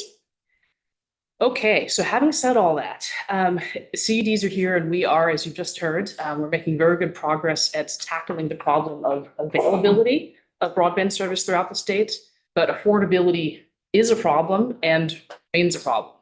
So it's important to keep that in mind as well. So the VCBB's digital equity plan, there's a draft version of this, will be submitted to the NTIA very soon. But it has some very interesting statistics that I pulled out of here. They did a survey of Vermonters. 49.9% of survey recipients indicated that broadband costs are too high. 28% of those without a connection indicated the cost is a reason why. Fairly obvious, but it's a high percentage, good to know. And as you just heard, once-off installation costs, including long drops and the cost of buried service, also add to the cost that needs to be accounted for between the consumer and the service provider to actually get service to these folks. And then further, the draft digital equity plan sets a what I view as a quite ambitious target, as we've just heard, given the costs of Vermont relative to other parts of the country. But nonetheless, it's a great target to have as an aspirational goal of having broadband costs be 1% of income, essentially for everyone. But you can see from the numbers up here, $12.15 a month is much lower than what Vermonters are paying right now and what's available from CUDs or anyone else. So, and then you folks may or may not be aware, there's a federal program called the Affordable Connectivity Program, or ACP. This is projected to run out of money in April unless Congress manages to extend it, which is questionable given what's going on with Congress. So at this point, it's very likely that that program will end. There's over 25,000 Vermonters are currently receiving this benefit. So it's $30 per month, which is a discount, which is essentially credits on their broadband or wireless bill. So that's 25,000 Vermonters who are currently receiving that benefit. That's about $9 million annually to the state of Vermont. According to the federal government, about 150,000 Vermonters are eligible. We only have 17% that are enrolled. And if every single person that the federal government thinks is eligible were actually enrolled, that would be $54 million annually in broadband subsidies alone. That doesn't even cover the once-off installation costs. So again, this program is, who knows, but gun to my head, I certainly wouldn't be betting my life on the program being continued. And so what's going to be the end result of that? Well, some of those 25,000 people may not be able to afford their broadband going forward. That's just to maintain the status quo. So affordability is a statewide problem. As I mentioned earlier, CUDs are addressing the availability of broadband, but of those 25,000 Vermonters, under 200 are receiving their service from CUDs. So the vast majority of those are getting their service from providers in the cities and towns. So affordability is a statewide problem. It doesn't only apply to CUDs. Okay, yes. That 28% number is interesting. What were some of the other reasons they gave for not wanting, for being without internet connection? Well, I should preface this by saying I haven't read all the detailed survey responses yet. They were provided to VCBB, so those are not in the public record. But from the summary information, people have indicated either challenges of getting service, which may relate to the once-off costs, or not knowing what they would do with it, not feeling that it's valuable. And these are some educational topics that hit different, digital equity plan refers to covered populations, which, rural Vermonters are one, and people of color, or there's a whole list of covered populations. And so from a digital equity perspective, there's a wide variety of reasons people may not understand the value of broadband. So that's part of what the digital equity plan aims to address. Okay. Okay, which slide are we on now? Next slide, please. Okay, so again, rural broadband is expensive. So I put up here the part of the legislative findings. This, I think, first came in Act 169 and was repeated in Act 71. But it talks about how the lack of a thriving competitive marketplace in the rural areas disadvantages consumers. This is literally why CUDs are here. You guys understand that history. And again, as you've heard, rural areas have more miles, fewer residents, lower average incomes. CUD networks are almost exclusively in the rural areas, as well as the partner networks that are helping us achieve universal service. And as I said, most CUDs have partnered with the private sector to achieve universal service. And just on this point, I want to respect time and not get into the weeds here, but there are a couple of points in terms of the draft legislation where we'd like to work with Legislative Council to clean up the language to respect legislative intent and make sure that the language as enacted actually represents the ways different CUDs have different models and different ways of achieving the same thing. So we want to make sure that the language is clear in this regard. Okay, so the next slide, please. So this is the first one. This is actually a nice illustration of what we were just talking about in the previous testimony. So I picked 4 counties here. So my home county of Addison, Chittenden is an obvious one, and then 2 in the Northeast Kingdom. And from these, I took the existing, I pulled out the population, it was from the July 2022 census records, determined what the right-of-way fee rate per foot would be for that county, given that, and then multiplied that by the number of state highway miles, which is presumably what we're talking about, but it's really plus minus. So then that took the number of households and divided out to show the cost per household.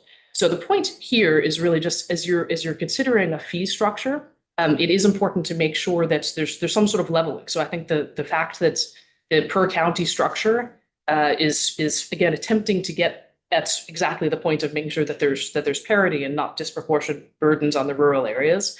So perhaps if this were to be adopted, just the level of fees could be changed up a little bit to make sure that there's more parity. And then the final point here is that these fees apply to all providers in a competitive marketplace. So if there's one provider, then you presumably have a certain number of people subscribing to a broadband service in your area. But if there are multiple providers, they all have to pay the fee, but they don't all have all of those customers. So the number of customers you have, again, is less. So again, if you have rural areas where we're now introducing a little bit of competition and they're all paying fees, the costs per household wind up being a bit higher. Okay, and the next one, this is rural impact number 2. So this is the pole attachment fee. So again, you've just heard the map on the left was done by FX Flynn from EC Fiber. So this is an attempt to map both the number of households and average incomes. So it's a little bit hard because it's 2 different things on one map. But generally, what you can see is that the areas that are harder hit by this fee as currently proposed are the redder areas, and the ones that are less hit are the green areas. And the EC Fiber estimate is that, again, understand the CDs are currently exempt, but if we were not to be, the fee per customer in EC Fiber would be $6.50.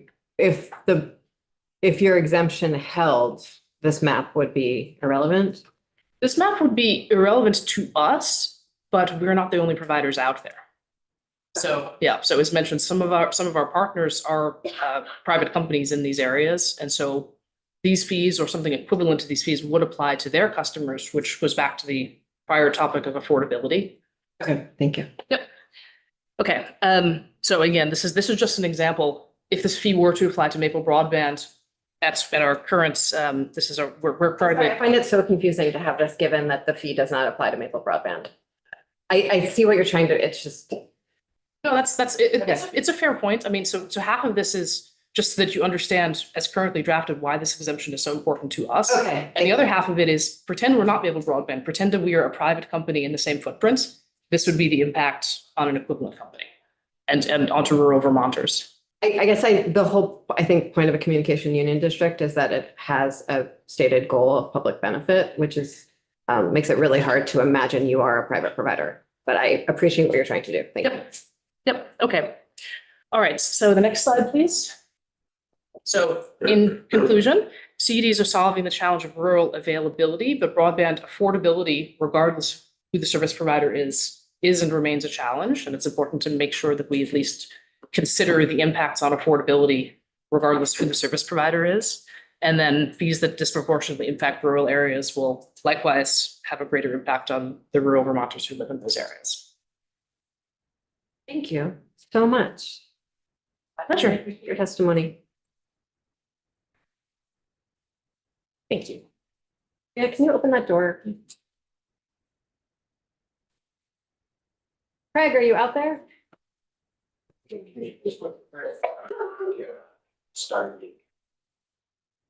We might need to move a couple people's testimony to 1:15, and so Sorcia is going to reach out to people for that. Oh, okay, in that case, we are going to hear from Ms. Lucy, who's inside the computer. Hello.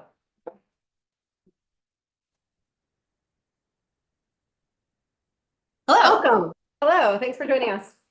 Thank you for having me. We just get situated here. Yes, thank you for having me today. As it said on the screen, my name is Anna Lucy. I am the Executive Vice President of Legislative and External Affairs for the New England Connectivity and Telecommunications Association, also known as NECTA. For those of you who are not familiar with NECTA, we are a 5-state regional trade association representing private telecommunications companies and programmers in Vermont, Connecticut, Massachusetts, New Hampshire, and Rhode Island.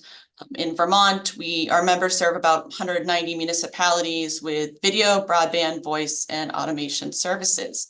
I come before you today to discuss the recent redraft of House 657, and in particular, Section 17, which would impose the new $15 poll tax for pole attachments owned or controlled by communication service providers.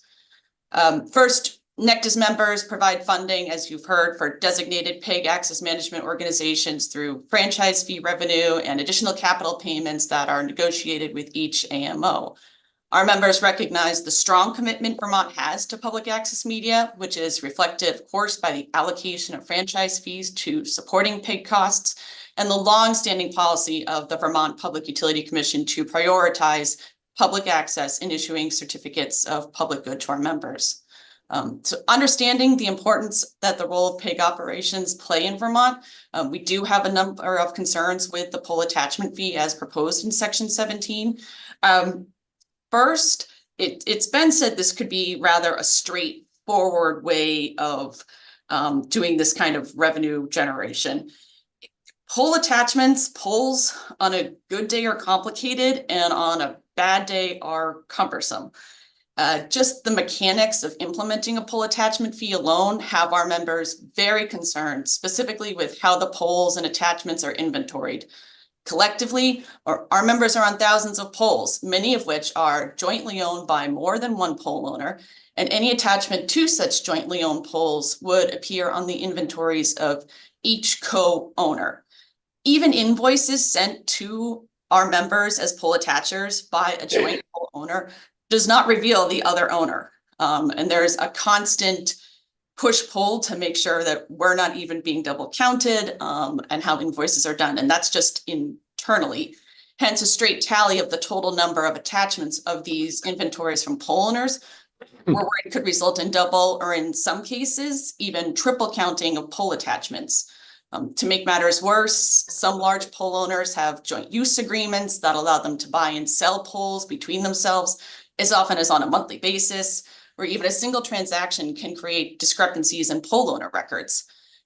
The frequency of such transactions multiplies the chances of errors. And given these complications, there would always be a high probability that the number of attachments attributed to any communication service provider, not just our members, on any utilities inventory could be materially inaccurate for one reason or another for the purposes of attributing this poll tax. We are concerned that without some sort of fair and accurate estimation of what the polls are, which would probably have to be done through an unbiased poll by poll database or a full audit of all attachments conducted by the state, again, would result in double or triple counting attachments, and could result in also challenging what the assessment is for accuracy, and hence slowing down that process even more. So just, again, polls are not as easy and straightforward as they seem.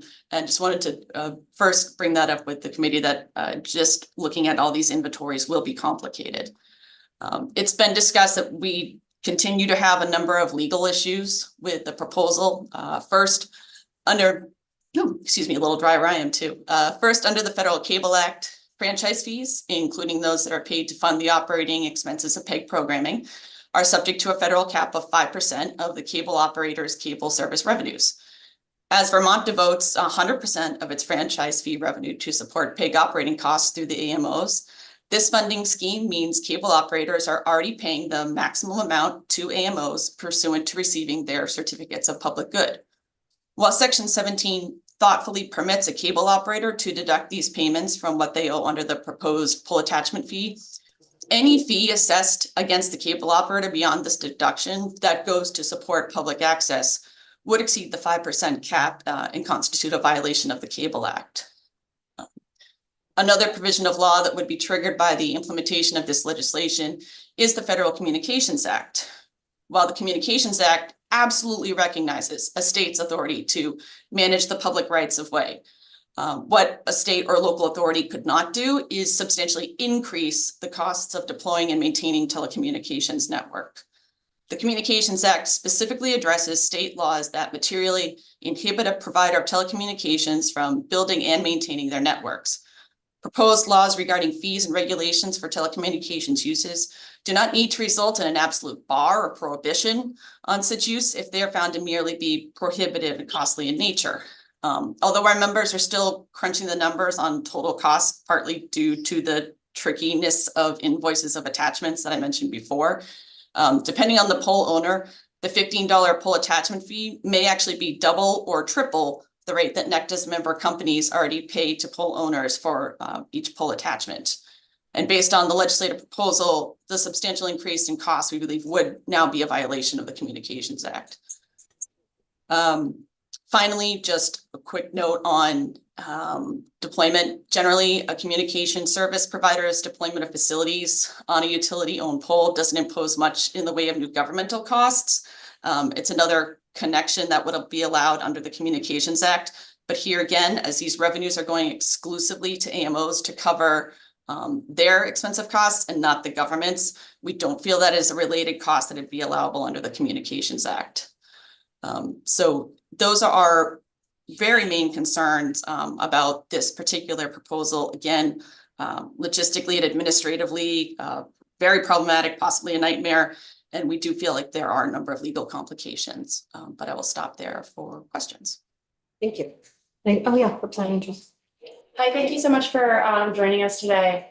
I have a question about, you discussed the complications of assessing a pole attachment fee, but I believe we already have pole attachment fees. So can you talk a little bit about why the current ones, what differentiates the current pole attachment fees from the complications you described for an additional fee?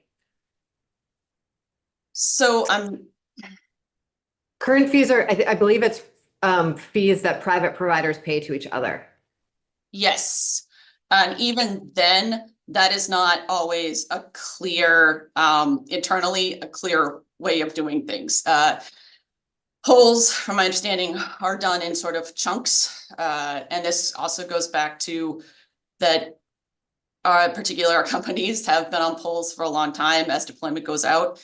They don't always have because of the, let me say, as polls are bought and sold by other companies and owners change and the joint owners, we're worried about the double and triple counting.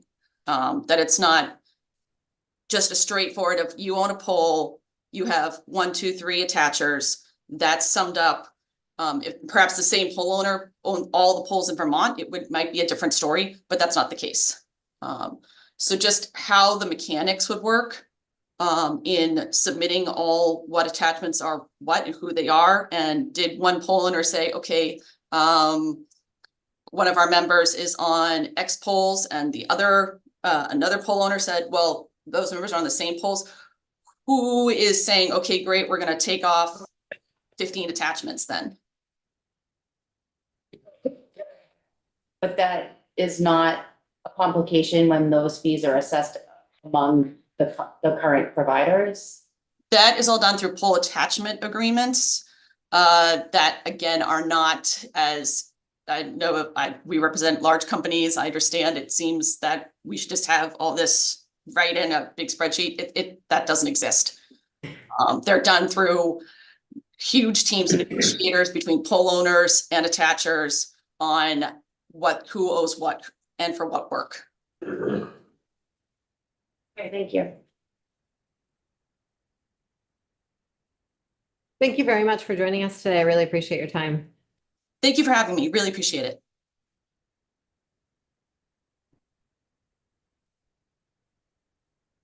Mr. Nishi? Hi, welcome. Thanks for joining us. Thank you, everyone, and I appreciate the opportunity to speak with you today. For the record, I'm Roger Nishi from Waitsfield and Champlain Valley Telecom, and I'm the Vice President of Industry Relations there.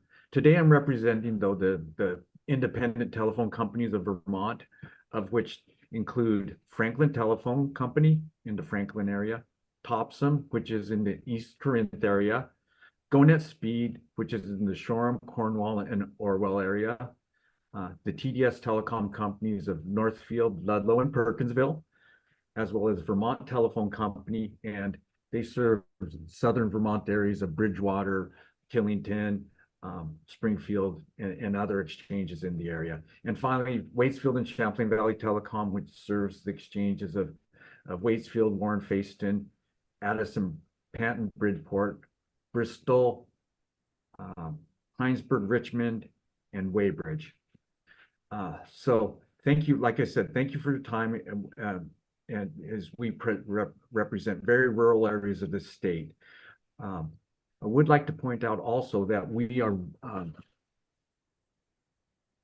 are governed and regulated under a special class of service, which is 227D, and we will get you the language on that, but it involves small eligible telecommunications carriers, which serve the less than 10% of the subscribers in statewide.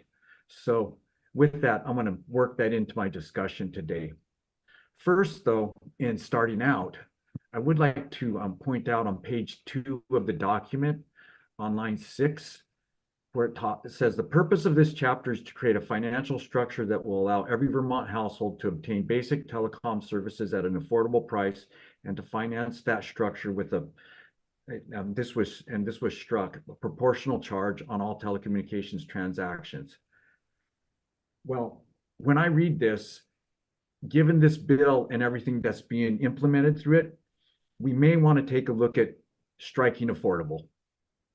Because many of what's going to be placed on the telecom companies is going to put upward pressure on the rates, as every charge that does come to the telco does put an upward charge on rates. And this really impacts the affordability of the services we're going to be offering. So I think many of the things, like I said in this document, will make it to where services will not be affordable.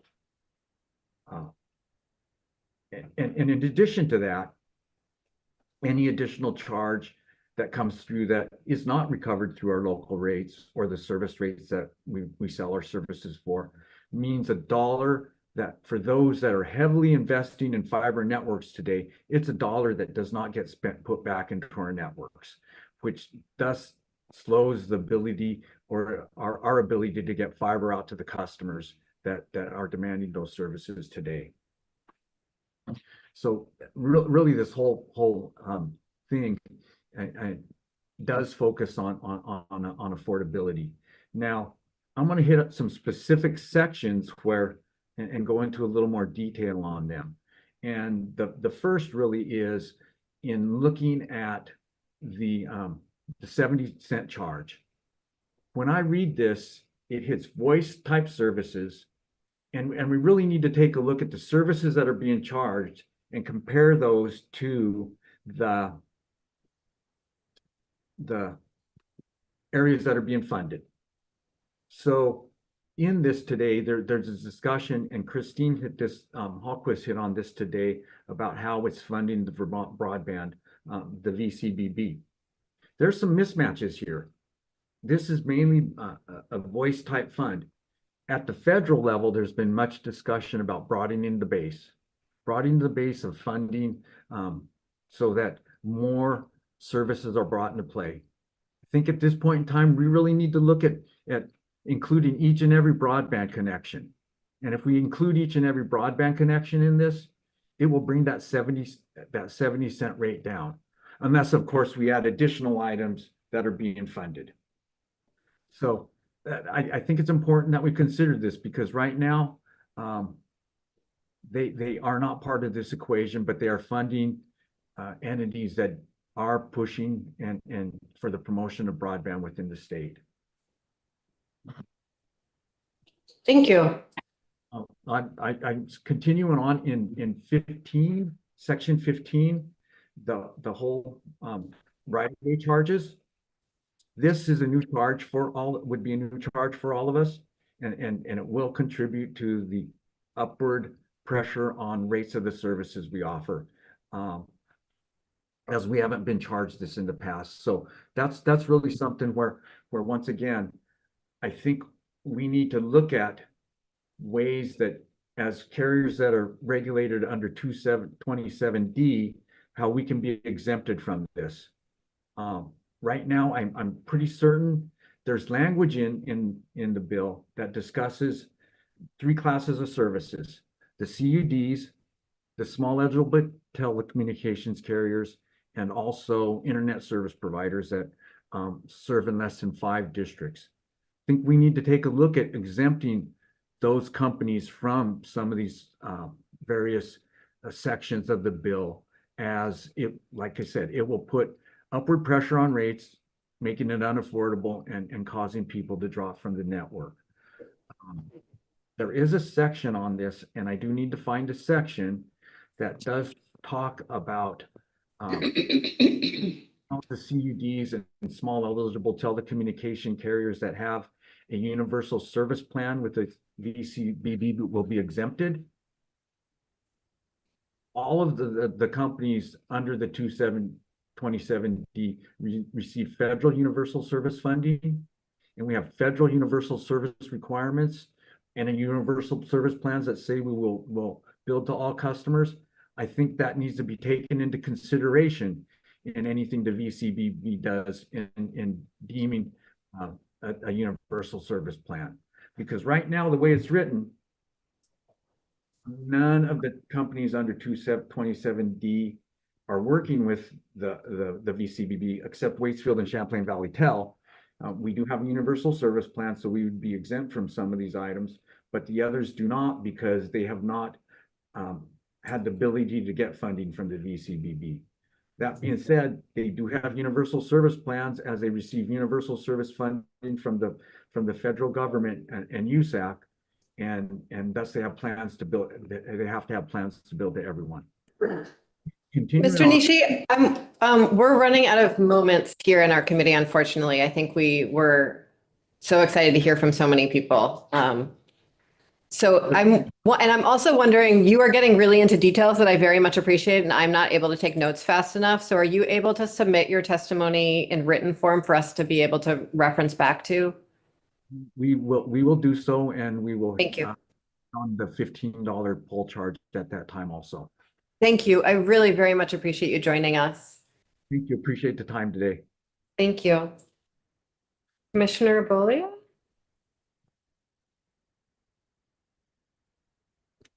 Don't need many moments. I'd also like to, I think this is Abby's first time in the room in her new role, so I would like to welcome her officially. Craig Bolio, Tax Commissioner. Thanks for having me. I've got 3 things I wanted to chat about today. The first is the cloud tax in this bill, as you've heard from me and from the administration before. Not a fan of that one. Certainly hoping that would come out. Don't love the poll tax either. You mean the poll attachment fee? Yep. Okay. Starts in July of this year, which I think is probably not workable for us. And seems like a lot of work for not a lot of money. So don't love those 2. What is intriguing in here to the administration and the department is the repeal of the telephone personal property tax and the telephone gross receipts tax. So as I think this committee's heard from us before, I think we have like 35 tax types at the department. Some of them are pretty small. This is one of them. And so I'm always looking for interesting ways to reduce that number if there's a more efficient way to do it. I think the key for us would be to make sure that it is revenue neutral or close to it, which I think it really has a chance to be. But I would want to work with JFO to look at the numbers. I would want to hear from companies in this space to make sure that we're not missing something. But to the degree that it's revenue neutral, that's an intriguing idea to us. That's all I had to say. Thanks. The per line fee? I think, did you hear about that from Public Service Department? Yeah. Okay, then you leave it to them. Defer to their comments, yeah. Thank you. Any questions for the commissioner? No hard ones, please. It's really, this one's really complicated. It's a softball, Greg. As you probably heard from various versions of why we went down this road, we tried to extend the tax over a wider base under the rubric of competitive neutrality. And I don't know whether that's a value that yourself and or the administration embraces, but it's difficult to vindicate that value and avoid some of the things that you just mentioned. If you leaving people who are not contributing to the overall networks that we're dealing with defies the neutrality. I guess I'd have to hear, I think, are you implying that there are some that are just falling through the cracks that aren't covered under any of the taxes today? What I'm implying is there's some things that are walled off by federal law, and what's left, we're trying to net. Yeah, so certainly appreciate the sensitivity to that. I mean, I think as we're looking at this, right, if you were to repeal those taxes, the big change there is that those telephone assets are going to just fall to the education and municipal grant lists, right? And so at a high level, your change from net book value to fair market value I would expect an increase in those assets. But your non-homestead rate and municipal rate, I think on net should be lower than it is for the telephone personal property tax. That's how I'm hoping it comes out. Me too. At or around neutral. Again, got to do that math and really look at it and hear from the stakeholders to make sure that we're not missing something. But I think you can get there. But yeah, I understand you are sort of raising a separate point that is part of the discussion. Thanks. Appreciate it. And I understand that the administration is not interested in repealing the exemption to the sales tax for cloud access services. We're correct. However, I'm wondering if you like this language better than the last language. Without supporting the language overall? Yes. Great, thank you. Yes, Representative Sims. Walking on eggs. Do I have a spotter? I'm curious, just if you had any specific comments, in the repeal language, we sort of, I think, modeled the concept of tax providing support to local investors, around other conversations we've had around utilities, dam infrastructure. Anything you want to say about the ability of tax to ensure accurate valuation in an equitable way across the state? Providing support for which is. Yeah, open to that discussion and that concept. I'd want to look a little more about details on that as we move forward, but generally open to the concept for the department giving support in that area. We get, and I can only speak to a certain level on this, but I have talked with our team a bit on this, and I understand that we do get inventory from many of the companies already for some of our purposes. And so I don't think that this switch is a monumental amount of extra work. I think it's a reasonable amount of extra work. And then we could engage as needed in similar discussions as we have for utility distribution or electric distribution to find ways to maybe create a statewide model that could help support towns. So there's details to work out there, but open to the concept as part of the repeal for that tax. And I don't think it's super expensive to do that. Thank you very much for your time today. Thanks for having me. Mr. Mackey, I believe you are next up. And Representative Canfield is going to share the. And we. Okay. And then we'll have lunch. Can you see me now? Can you hear me now? We can. Thank you, Scott Mackey, again, representing the wireless industry. I was in on this bill before, so I'm only going to address the parts of the bill that have changed since the last version. Although I will say, sort of as an overall point, that we're feeling a little picked on in this bill. In the USF section, as I mentioned, a significant portion of the additional charges of the per line fee is going to shift over to wireless consumers. On the property tax, I mentioned in my last testimony that we are concerned that even we're not a utility, but we would be pulled out of the same treatment as all the other business personal property. And as Maria said in her walkthrough, the model for this is based on the taxation of a utility. We're not a utility. Our prices aren't regulated. We're in a competitive industry. And we feel like if the legislature wants to have a conversation about taxing business personal property under the education tax, that's a conversation that should include the whole business community and not pull wireless property out and put it in with utilities, particularly since, generally speaking, these are standalone cell sites within towns that can be valued individually easily and using a uniform sets of tables. If you do go this direction, I would hope that we could work with the tax department to make sure that the tables, the depreciation tables, treat us fairly. But the same issues I have, we still do not feel that it's fair to put us under the property tax as a utility.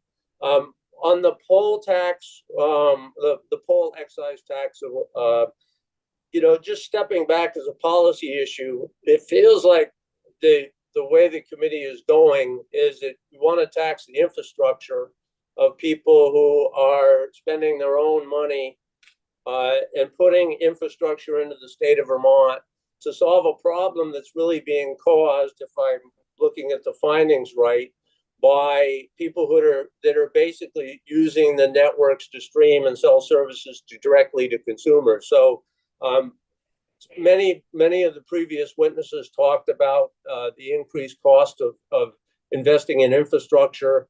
The overall theme, at least from the wireless side, seems to be more costs for investing resources in the state of Vermont.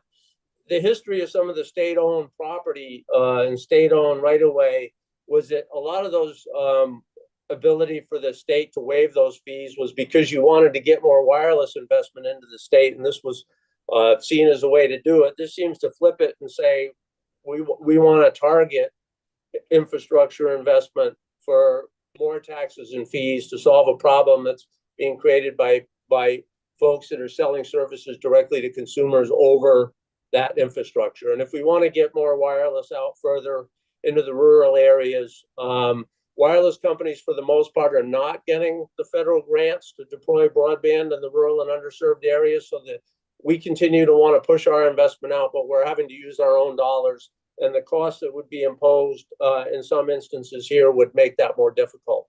I know you're running behind. I'll stop here, say thank you again for letting me come before you again. Happy to answer questions if you have any, but I know you probably want your lunch soon. So thanks.